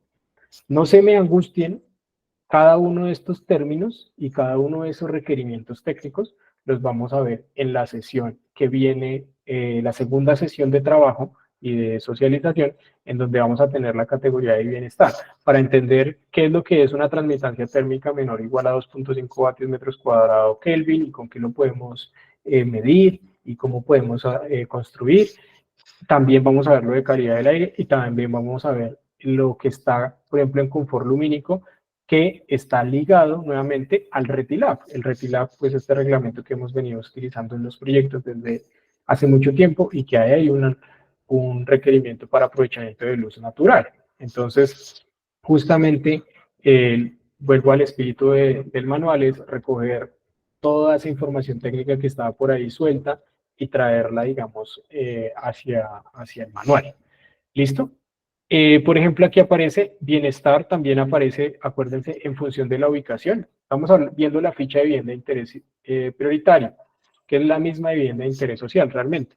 Entonces, acuérdense que allá en la tabla nos decía bienestar y estructura ecológica principal, pero decía, si usted dice BIC, solamente haga bienestar. Entonces, tendré que revisar si cumplo con las condicionantes de acústica, pues de estar frente al corredor vial de 75.1 o en el área, y en el área de actividad, perdón, ambas condiciones deben cumplirse para mirar si tengo que hacer o no hacer el tema de confort acústico. Pero además, en la ficha de vivienda de interés prioritario y vivienda de interés social, pues me aparece este escenario que son los incentivos técnicos. Entonces, en el incentivo técnico vuelve y me dice, listo, eficiencia en agua y eficiencia en energía, este es el requerimiento que usted tiene que cumplir, pero además me dice, si usted hace eficiencia en agua y por decir algo, usted se presenta al sistema de certificación EDGE y logra un desempeño del 25% en agua, entonces puede acceder a el incentivo 1, que se llama mezcla de usos. Pero si usted hace 25% en agua y 25% en energía, pues entonces puede acceder al incentivo 2 o al incentivo 3. Entonces, ahí están explicándome qué puedo hacer y cómo puedo yo jugar, ¿no? O sea, cómo voy viendo yo qué se me facilita y qué no se me facilita. Si de pronto yo digo, uy, pucha, está fácil cumplir la eficiencia en agua, pero el tema de eficiencia en energía todavía lo veo un poquito complejo, pues le apuesto al incentivo 1. Muchos desarrolladores ya hoy están utilizando un sistema de certificación para acceder a otros incentivos, ¿no? Al incentivo del crédito constructor, al incentivo de las aseguradoras, al incentivo tributario. Entonces, es en ese panorama y en esa estructuración financiera y técnica de los proyectos, tener en cuenta que Bogotá también tiene otro incentivo y se suma a ese escenario que se está contemplando. Y además, pues fíjense que en algunos casos, por ejemplo, Bogotá Construcción Sostenible, pues me aparece una tablita que me dice, si usted quiere hacer agua y energía, acuérdense que estamos hablando de vivienda de interés prioritario y vivienda de interés social, pues es agua y energía lo que quiero incentivar. Entonces, cumpla con este lineamiento de Bogotá Construcción Sostenible o cumpla con este lineamiento de Bogotá Construcción Sostenible. Pero si estoy haciendo Casa Colombia, entonces de pronto usted está en la versión 2.1 de Casa Colombia, entonces haga esto. Pero si está en la versión 3, haga esto. Entonces, si usted de pronto está haciendo LEED, porque hay muchos desarrolladores que ahora están certificando LEED para ciudades y comunidades y tienen un alcance, digamos, mucho más desde grandes piezas de ciudad, pues es probable que aquí busquen esta certificación y pues lo que tienen que demostrar son estos dos créditos que tiene el sello y además alcanzar el nivel de certificación pues certificado. De manera similar, para la vivienda novis aparece reverdecimiento. Acuérdense que en la tabla aparecían 6 criterios, entonces reverdecimiento, bienestar, materiales, residuos, estructura ecológica principal, bienestar, reverdecimiento, los incentivos técnicos, y aquí también me dicen qué tengo que hacer. Voy a detenerme un poquito aquí en materiales, porque en materiales es interesante cómo se configuró el requerimiento. El requerimiento es que los proyectos deben demostrar que al menos el 20% de su presupuesto de materiales, solamente materiales, sin incluir mano de obra y equipos, tienen materiales con algún atributo de sostenibilidad. Y cuando dice algún atributo es que sea al menos uno, ¿cierto? Entonces, lo que hay sobre la mesa es que ustedes como profesionales que están metidos en el desarrollo y la estructuración de proyectos, en la construcción de proyectos, en el diseño de proyectos, pues el primer ejercicio que hay que ir a hacer es decir, bueno, ¿cuál es el presupuesto de este proyecto? De ese presupuesto total que tiene preliminares de obra, gestión de residuos de construcción y demolición, campamentos, especialidades en la cimentación, de todo ese presupuesto, que es el presupuesto completo, van a limpiar ese presupuesto y van a decir, vamos a buscar solamente el 20%. Perdón, vamos a buscar solamente los materiales. Los materiales es lo que ustedes van a comprar de material. O sea, el cemento, el acero, la madera, la carpintería metálica, las pinturas, los aparatos sanitarios, la ventanería, el estuco, el drywall, la iluminación, materiales, solo materiales. Y de esos materiales y productos, entonces van a decir, listo, ya tenía el presupuesto completo, ya saqué el presupuesto de materiales y de ese presupuesto de materiales sacamos el 20%. Entonces, el 20% es cuánta plata tengo que comprar yo con materiales con un determinado atributo de sostenibilidad. Y fíjense que la reglamentación fue amplia en decir, bueno, pues es que categorizar un material sostenible pues pasa por múltiples criterios, ¿cierto? Entonces hay que incorporar de todos, desde el criterio que engloba lo que hace el fabricante del material hasta el desempeño específico del producto o material. Entonces miren que, por ejemplo, se recogió negocios verdes. Entonces, Negocios Verdes es un programa del Ministerio de Ambiente y Desarrollo Sostenible en donde califican algunos negocios como negocios verdes y entonces uno lo que tiene que hacer en la estructuración del proyecto es irse a buscar en el directorio de negocios verdes quiénes están y ver qué puedo comprarles de ahí. ¿Listo? Para completar el 20%. Pero también puedo hacerlo más sencillo, origen regional de las materias primas. Entonces, origen regional de las materias primas es si ustedes cogen un mapa de Bogotá. Vamos a hacer el ejercicio, aunque ya estamos terminando, pero vamos a intentar hacer el ejercicio.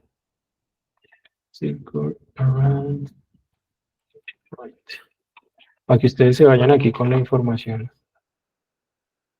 Igual lo vamos a ver en detalle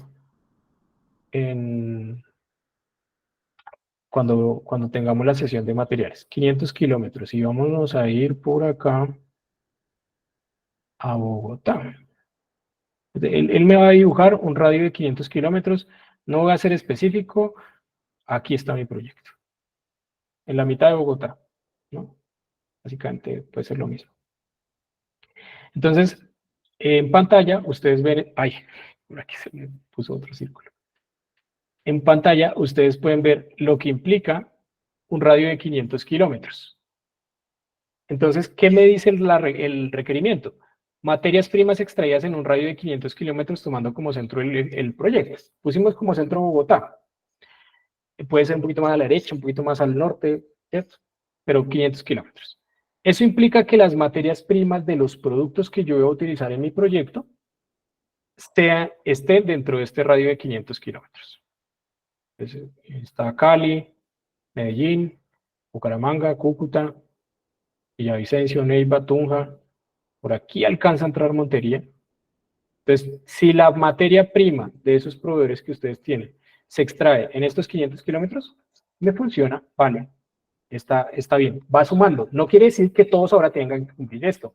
Los que ustedes pregunten y les digan, no, sí, yo la verdad es que hago unos ladrillos, mampostería de arcilla y todo mi material, la verdad es que sale allí de las canteras del sur de Bogotá, perfecto. Ese cumple material origen regional. ¿Qué tengo que hacer? Pues hacer el ejercicio de coger mi presupuesto de materiales, desglosarlo, saber qué material es y empezarle a preguntar al proveedor. Oye, ¿usted tiene origen regional? Sí, sí, yo lo tengo, listo, me sirve. ¿Cuánto es que le estoy comprando a ese señor o a esa señora? 25 millones de pesos, listo, venga para acá, lo sumamos en la bolsa. Sello ambiental colombiano. Reconocen el sello ambiental colombiano, una iniciativa del ICONTEC y el Ministerio de Desarrollo Sostenible desde hace años. Oiga, pues usémoslo, ¿cierto? Preguntémosle a la gente si tiene sello ambiental colombiano. Todos los tableros eléctricos que se utilizan en construcción tienen sello ambiental colombiano, es la marquita del colibrí. Aparatos sanitarios tienen sello ambiental colombiano. Les voy a mostrar ahorita una cosita de esas. Compuestos orgánicos volátiles, análisis de ciclo de vida, gestión corporativa. Y les decía, hay que mezclar un poquito porque se necesita también de lo que hace el fabricante de materiales. Entonces, si su fabricante de materiales está certificado en ISO 14001, le sirve. Si está certificado en ISO 26000 responsabilidad social, le sirve. Si hace reportes tipo GRI, le sirve. Si es empresa B, le sirve. Si es empresa de beneficio de interés colectivo, le sirve. Si hace parte del pacto global, del protocolo de manufactura de la OCDE, del compromiso neto cero en edificaciones, le sirve. Entonces, el ejercicio es ese. El ejercicio es coger su presupuesto, sacar el presupuesto de materiales y sobre esos materiales empezar a preguntarle a los proveedores. ¿Qué tienen? Pinturas. Señores, ¿ustedes tienen pinturas con bajos VOC? Sí, sí las tengo. Les voy a mostrar un ejercicio rápido que yo hice antes de la charla. Miren, esto salió en la revista urbana de Camacol esta semana. No porque yo les esté haciendo propaganda aquí, no es el único que esté haciendo esto en el país, pero para que lo tengan presente. Holcim con declaraciones ambientales de producto, Corona con sello ambiental colombiano, Pinturas Blair con bajos compuestos orgánicos volátiles menores a 100 gramos por litro. Entonces, pues hay disponibilidad y además hago énfasis en lo del concreto porque nuestros amigos de la industria del concreto pues están muy evolucionados en términos de sostenibilidad, ya están muy adelantados. Tener una declaración ambiental de producto no es sencillo y implica una inversión bastante importante tanto en innovación tecnológica como, digamos, en inversión financiera. Entonces, el 20%, fíjense que si ustedes quieren contar los aceros y los concretos, tienen que pedirle a su fabricante de materiales declaraciones ambientales de producto. Es decir, cuando se sienten con su proveedor de concreto y de acero, díganles, oiga, necesito su declaración ambiental de producto. Entonces, ellos automáticamente dicen, listo, perfecto, mírela, aquí está su declaración ambiental de producto. Y con ese material, estoy casi seguro que con un solo producto podríamos demostrar el 20%. La idea aquí es hacer un poquito la mezcla para que hayan más materiales y que el proyecto, digamos, que apoye, digamos, todas estas iniciativas de la industria de materiales que ha hecho tantas innovaciones en sostenibilidad. Las fichas ecos, en resumen, es eso. Los incentivos, entonces, pues hay 3 incentivos, se los he anunciado a lo largo de la charla. Los incentivos están pensados para proyectos, nuevamente, proyectos que se licencien bajo la modalidad de obra nueva y que, digamos, estén en el uso residencial. Por ahí vi yo que el porcentaje, es que estoy viendo una pregunta aquí, que si el porcentaje es que en peso o volumen. Ninguno de los dos. Muchas gracias por la pregunta. El porcentaje en esta reglamentación no es por peso ni por volumen, sino es en el presupuesto, ¿no? Presupuesto, o sea, plata. ¿Cuánta plata vas a comprar en materiales y cuánta plata compras en materiales con esos atributos? Por ahí creo que Marta está respondiendo un par de preguntas que de pronto están asociadas también a un decreto que vamos a revisar también en línea con los materiales, en la tercera sesión, que sí tiene que ver como con los pesos y los volúmenes de los materiales, pero es un tema más de economía circular y aprovechamiento de RCs. Vuelvo aquí, incentivos.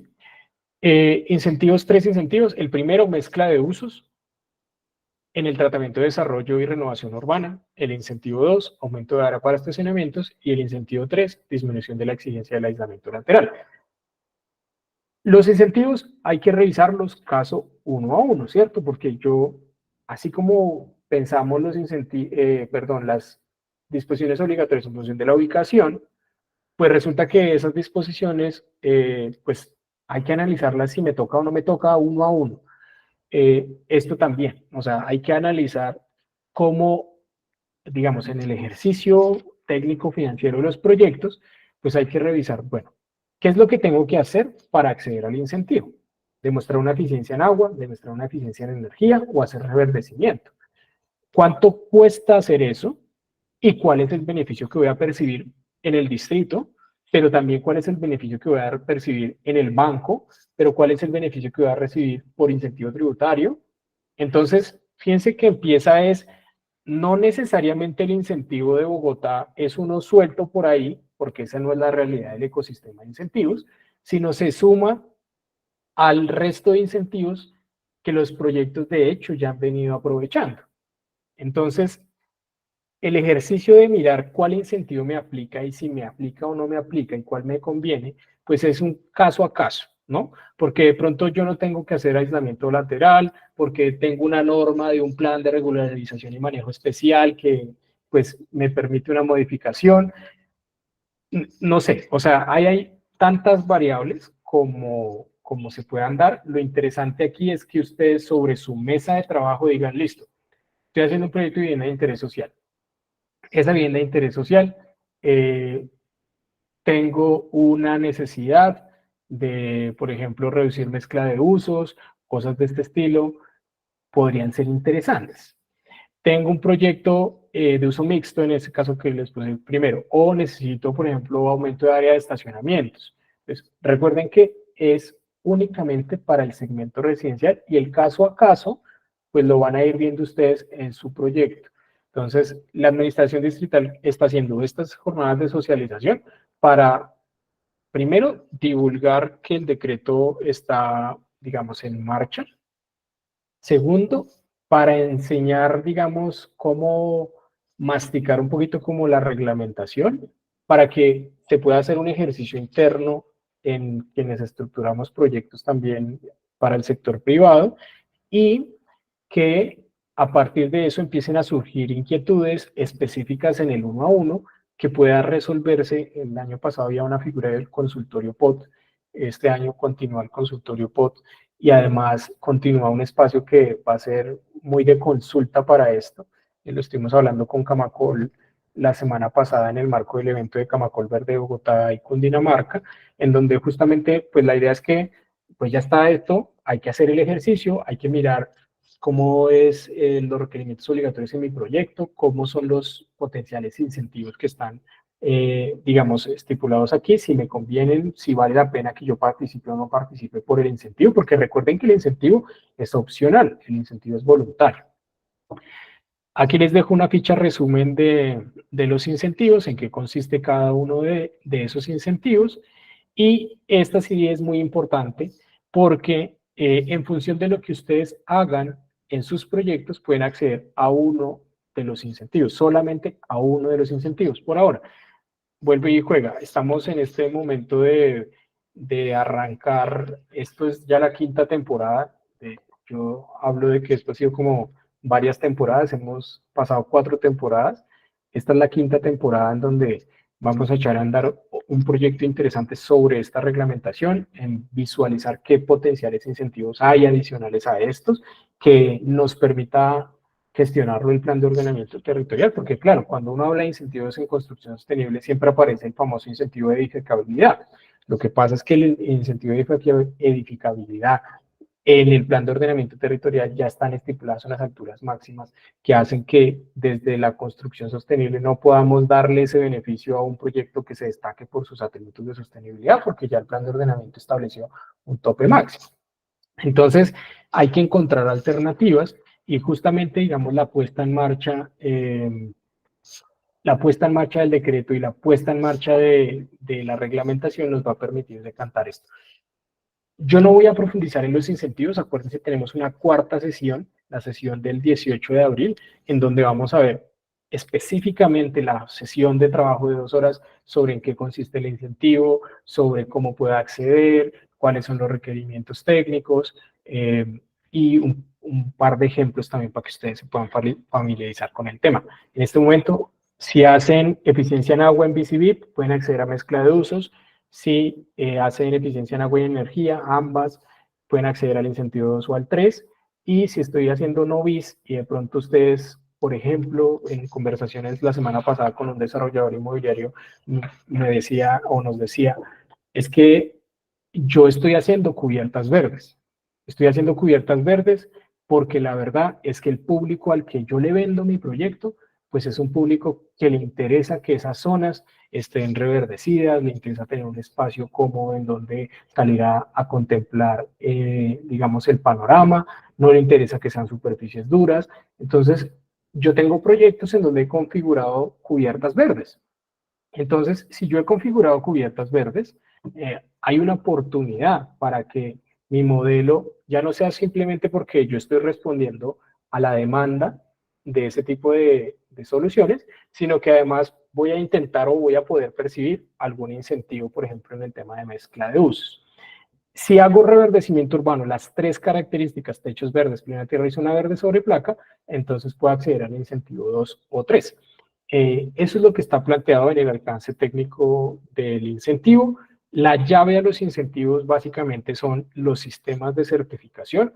¿Por qué? Porque se necesita un tercero experto garante del control de la calidad del alcance técnico de los requerimientos que se establecieron. Entonces, durante el desarrollo de esta reglamentación estuvimos activamente hablando pues con Camacol Bogotá y con Camacol Nacional, que son quienes representan en este momento técnicamente y son los aliados y socios para la certificación EDGE. Estuvimos hablando con el GBCI y el Green Business Certification Inc., que son quienes representan en el país, y con el Consejo Colombiano de Construcción Sostenible, quienes representan en el país a la certificación LEED.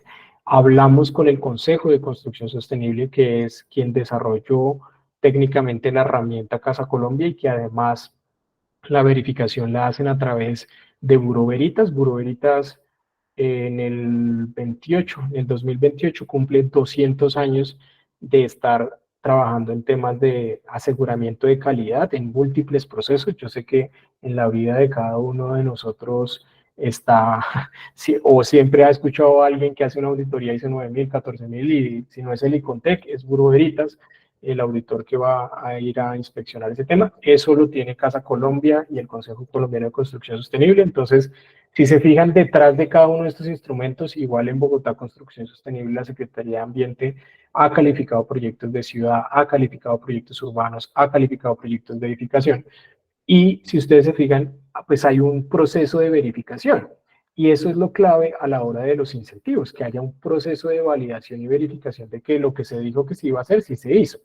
Y pues de manera similar, lo ha hecho el Ministerio de Vivienda cuando entregó la cobertura adicional por construcción sostenible que se llamaba e-cobertura, que daban 10 salarios mínimos más para la compra de vivienda no bis con criterios de sostenibilidad. Entonces, la herramienta eran los sellos de certificación. Lo ha hecho el sistema asegurador para entregar pólizas con menor descuento. Lo que te piden es ir y presentarte con el certificado de diseño. Lo que te piden cuando vas a ir al banco para solicitar crédito constructor es un certificado de registro o prereconocimiento, pero además están muy pendientes de las distintas fases de diseño, de construcción y que se obtenga efectivamente la certificación para poder mantener el beneficio. Entonces, fíjense que lo que hizo Bogotá fue decir, bueno, pues si eso ha funcionado en otros escenarios, pues aquí también debería funcionar. Y esta es, digamos, como la llave de entrada al incentivo. Como les decía, la gradualidad en la implementación es los incentivos entran en vigencia o entraron en vigencia desde el 6 de diciembre o desde el 13 de diciembre, tal vez, sería mucho mejor decirlo de esa manera. Eh, Denme un segundo, por favor. Los temas de bienestar, residuos, colindancia con la estructura ecológica principal y reverdecimiento urbano entraron en vigencia el 13 de marzo, es decir, que ahí, digamos, las licencias que se soliciten deben demostrar esto, el cumplimiento de esos criterios, tanto en lo obligatorio como en lo obligatorio en función de la ubicación, siempre han podido acceder al incentivo.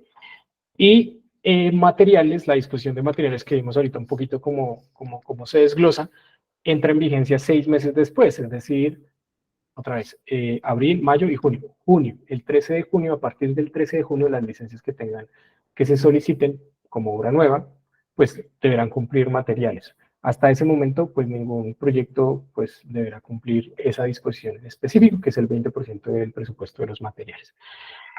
En este código van a poder escanear unos documentos importantes de la reglamentación, el manual, Pásame el código QR, el lector de código el QR manual, el del DCS, el decreto, las cartillas. Entonces, ahí van a poder descargarlos. Igual es información pública que ustedes pueden consultar. Este es el mismo código que se utilizó cuando se hizo el lanzamiento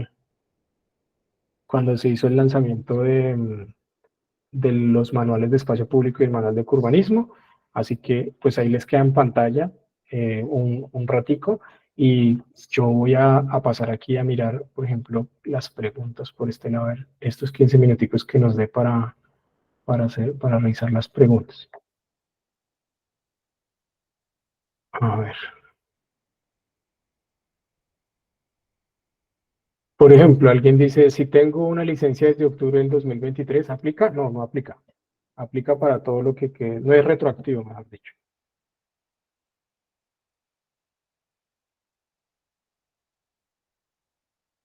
¿Cómo dice? Dice Erika, desde el punto de vista evaluatorio, ¿qué está contemplando la normativa para realizar constitución de valor de formas en las que realmente refleje estos valores en el valor comercial? Es interesante lo que planteas, Erika, y no sé si entendí muy bien tu pregunta, pero digamos en las conversaciones que se han tenido alrededor de los incentivos, en algún caso, digamos, está pensado o se ha planteado que incluso se puedan tener incentivos no solamente para quien desarrolla los proyectos de construcción, sino para quien compra proyectos de construcción de estas características, ¿no? De manera similar como sucede con el crédito hipotecario de vivienda verde o el crédito hipotecario de compra de inmuebles sostenibles, pues uno percibe un beneficio que el usuario final también percibe un beneficio alrededor de, por ejemplo, potencial, digamos, un planteamiento como de reducción de impuestos prediales o cosas de este estilo que podrían ser, pues, digamos, objeto, como les digo, de, de estudio en este caso, ¿no? A ver, ya me perdí en dónde estaba. Voy a empezar desde aquí, desde las más tempranas. ¿Existe proyecto de coasentamiento rural o solo ecobarrios en Bogotá? Conozco, pues digamos, por el alcance del proyecto, el tema de ecobarrios. Sé que en la ruralidad se estuvo trabajando y pues hay unas definiciones de unas UPL rurales bien interesantes también, unos proyectos para las UPL rurales. Juan Carlos, entonces, pues quizás por ahí te invitarías como a consultar un poquito como el tema de las UPL rurales que se definieron o que se están armando en este momento también. ¿Pueden repetir la fecha que aplica para la modificación de las licencias, por favor?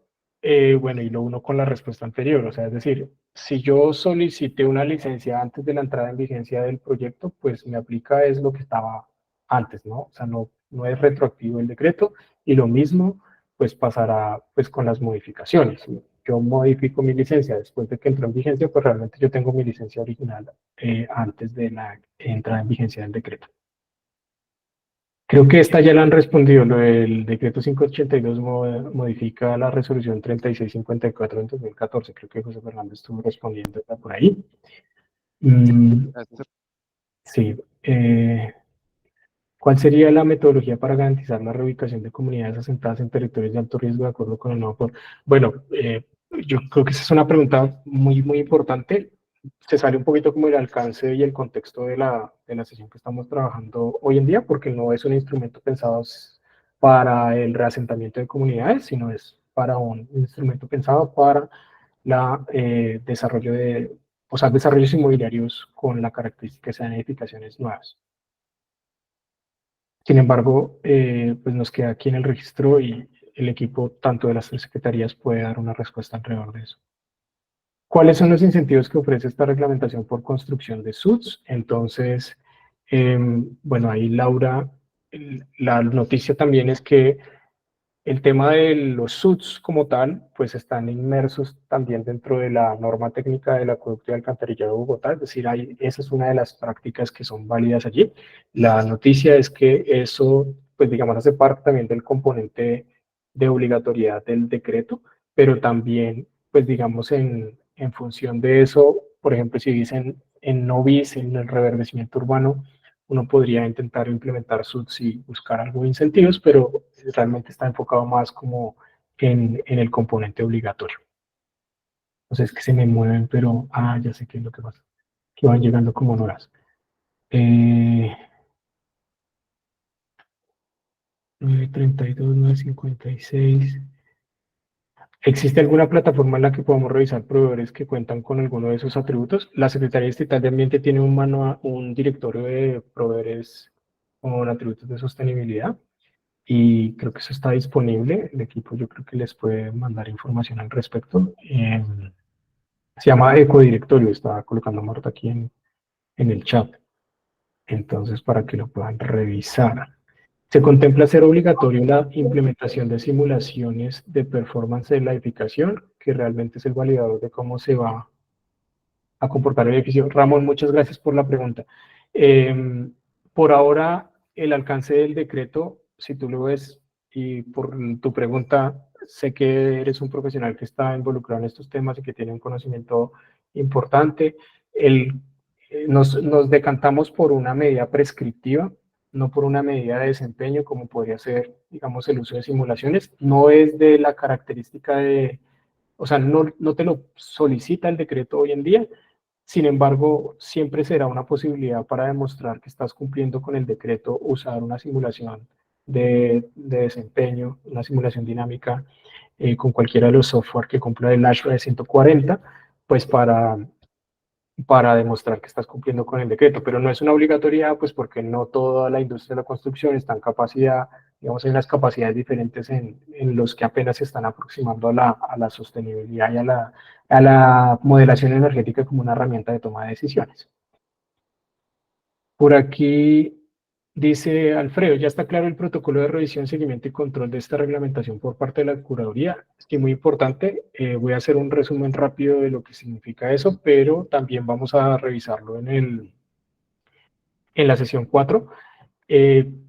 Las medidas obligatorias que se solicitan, digamos, tienen dos caminos en donde la administración o la ciudad va a tener información sobre el cumplimiento. Por un lado, lo que se reportan las curadurías a través del formulario único de licenciamiento que fue modificado para hacer el anexo de construcción sostenible y donde, pues desde el cumplimiento de la normativa nacional, los proyectos tienen que reportar qué están haciendo en materia de construcción sostenible. Y como les decía, pues esto aplica para la ciudad de Bogotá desde el año 2016 en adelante. O sea, llevamos 8 años trabajando con este tema y además, pues la modificación del formulario también se dio hace un buen par de años. Entonces, ahí, pues digamos, están consolidadas una parte de la información que va a tener la ciudad sobre el cumplimiento. La otra parte de la información está consolidada en el proceso de solicitud de enajenación de los inmuebles que se hace en Secretaría Distrital del Hábitat para los proyectos de vivienda, en donde el constructor entrega licencias, presupuestos, cronogramas, especificaciones técnicas y en ese formulario de especificaciones técnicas se incluye, digamos, como los atributos que están dándole alcance al componente obligatorio de sostenibilidad de la reglamentación. Eso por el lado de los obligatorios. Y por el lado de los incentivables, pues nuevamente el proceso que tienen que surtirse para acceder a los incentivos que están plasmados hoy, como son de carácter pues urbanístico, ¿no? El curador no tiene que revisar nada de la especificación de sostenibilidad, porque viene un certificado de una tercera parte independiente, un sello de certificación, que es el que básicamente pues valida que se está en cumplimiento con el alcance de sostenibilidad. Entonces el curador se limitará a decir en una carta de solicitud, y eso lo vamos a ver, como les digo, el desarrollador que quiere acceder al incentivo debe decir cuál incentivo quiere acceder, su proyecto vendrá configurado de esa manera, o menor mezcla de usos, más estacionamientos, o el tema de aislamiento lateral, vendrá configurado así, anexará pues su reporte de diseño de la certificación que esté optando, cualquiera de las 4, Bogotá Construcción Sostenible, CASA, LEED o EDGE, y pues básicamente ese es como el proceso de seguimiento y control en lo que tiene que ser diseño. Y si ustedes leen en el manual, pues habla que los inspectores de policía y las autoridades, digamos, que han estado tradicionalmente alrededor de la verificación y el cumplimiento de los temas urbanísticos de la ciudad, pues siguen teniendo ese mismo rol en el alcance que tienen. Y seguramente esto va a ir evolucionando con el tiempo. Lo interesante es cómo a partir de esto se apalanca, digamos, un trabajo un poquito más profundo en esos términos. Pum, pum, pum. Proyecto.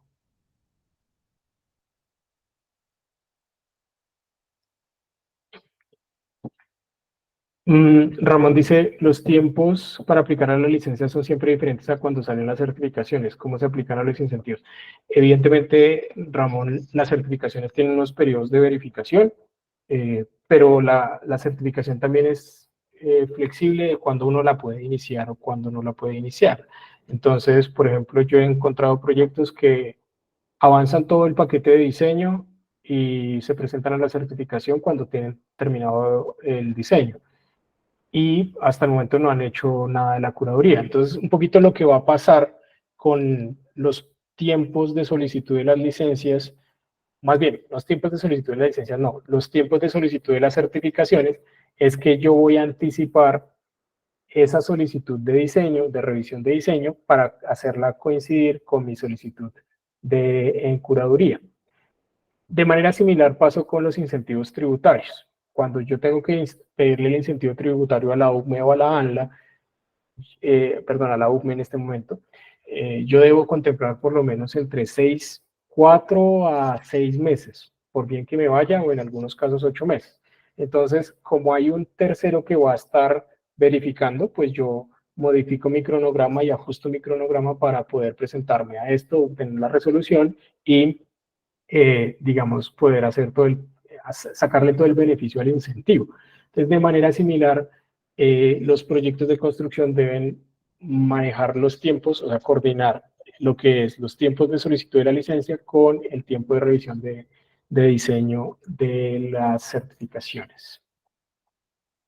Listo. Creo que aquí estamos. Voy a mirar aquí el chat. Jessica Santana dice, ¿solo aplica para obras nuevas en Bogotá? Solamente aplica para las obras que se licencien bajo la modalidad de obra nueva. Sí, señora. Sí, señorita Jessica. Camilo, ¿en qué link quedan disponibles los videos? Ah, bueno, ya Juan Nicolás respondió. Sí, ahí le respondimos, Camilo.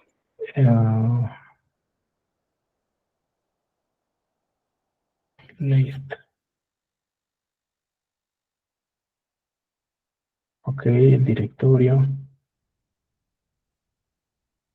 Luz Beatriz dice, ¿los incentivos aplican para viviendas en áreas rurales? Aplica para uso residencial que se licencie bajo modalidad de obra nueva. No necesariamente que estén en rural o urbano. Si el constructor aplica procesos constructivos diferentes para garantizar el confort térmico, acústico y lumínico, será objeto de incentivo. El diseño desde la implantación e implementación del proyecto con carácter climático, ¿cómo queda? Esta es una muy buena pregunta, Julián.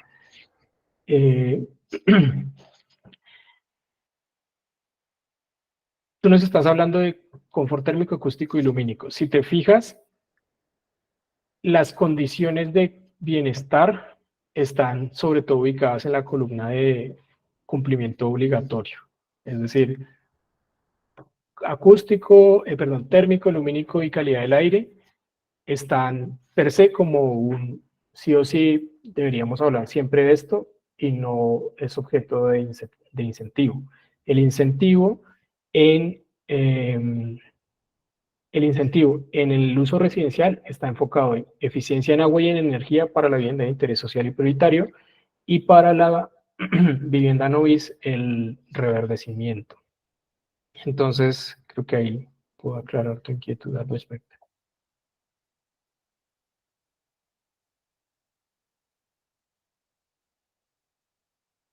Ah, bueno, Julián también nos hablaba en su momento como de condensaciones por materiales y procesos constructivos se vuelven afectaciones y deficiencias que son objeto de control.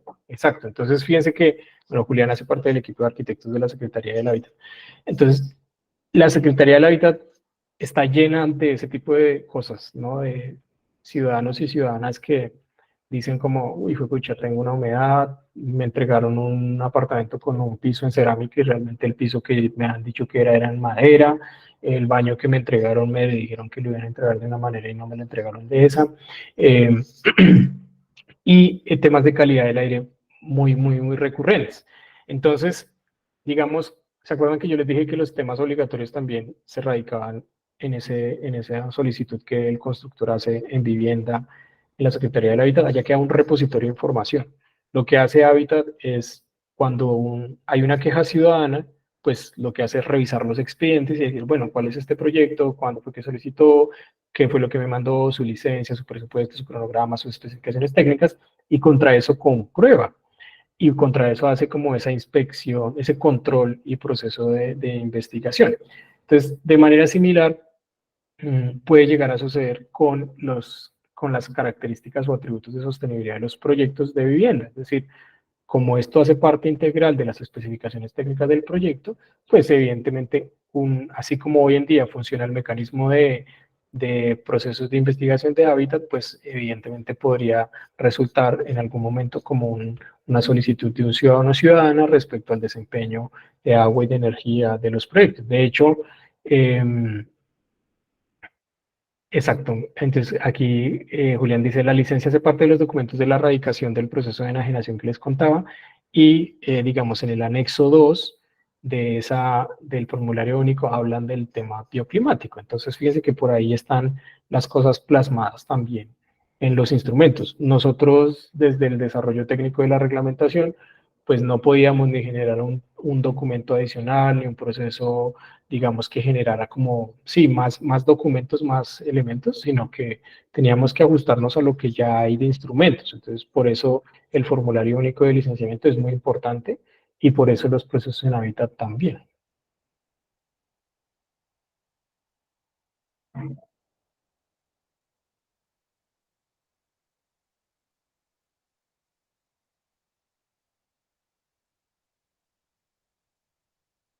Bueno, entonces, con eso yo creo que eh, completamos el tema, el tiempo. Ya he visto que ha venido bajando un poquito como la gente que ya se va desconectando en esta parte de la ronda de preguntas. Si tienen alguna pregunta adicional, extra, lo que sea, pues digamos que nos la pueden ir, pues nos las pueden remitir tanto a la Secretaría de Ambiente, Hábitat o Planeación. Y recuerden que esto quedará, pues digamos, en las redes sociales de las entidades para que ustedes puedan pues consultarla las veces que quieran consultarla. Les agradecemos mucho pues su tiempo, su disponibilidad. Juan, no sé si quieres hacer un último comentario. Sí, Camilo, pues primero agradecerte toda la información, realmente creo que ha sido muy claro, se van a quedar cositas por ahí, pero como lo dices tú, las personas a las cuales les llegó la convocatoria creo que tienen mi correo, es nicolas.rincon@ambientebogota.gov.co, y ahí pueden escribir y yo puedo remitir las preguntas que tengan a los expertos si tienen alguna otra duda. De todas maneras, esta es la primera sesión de 4.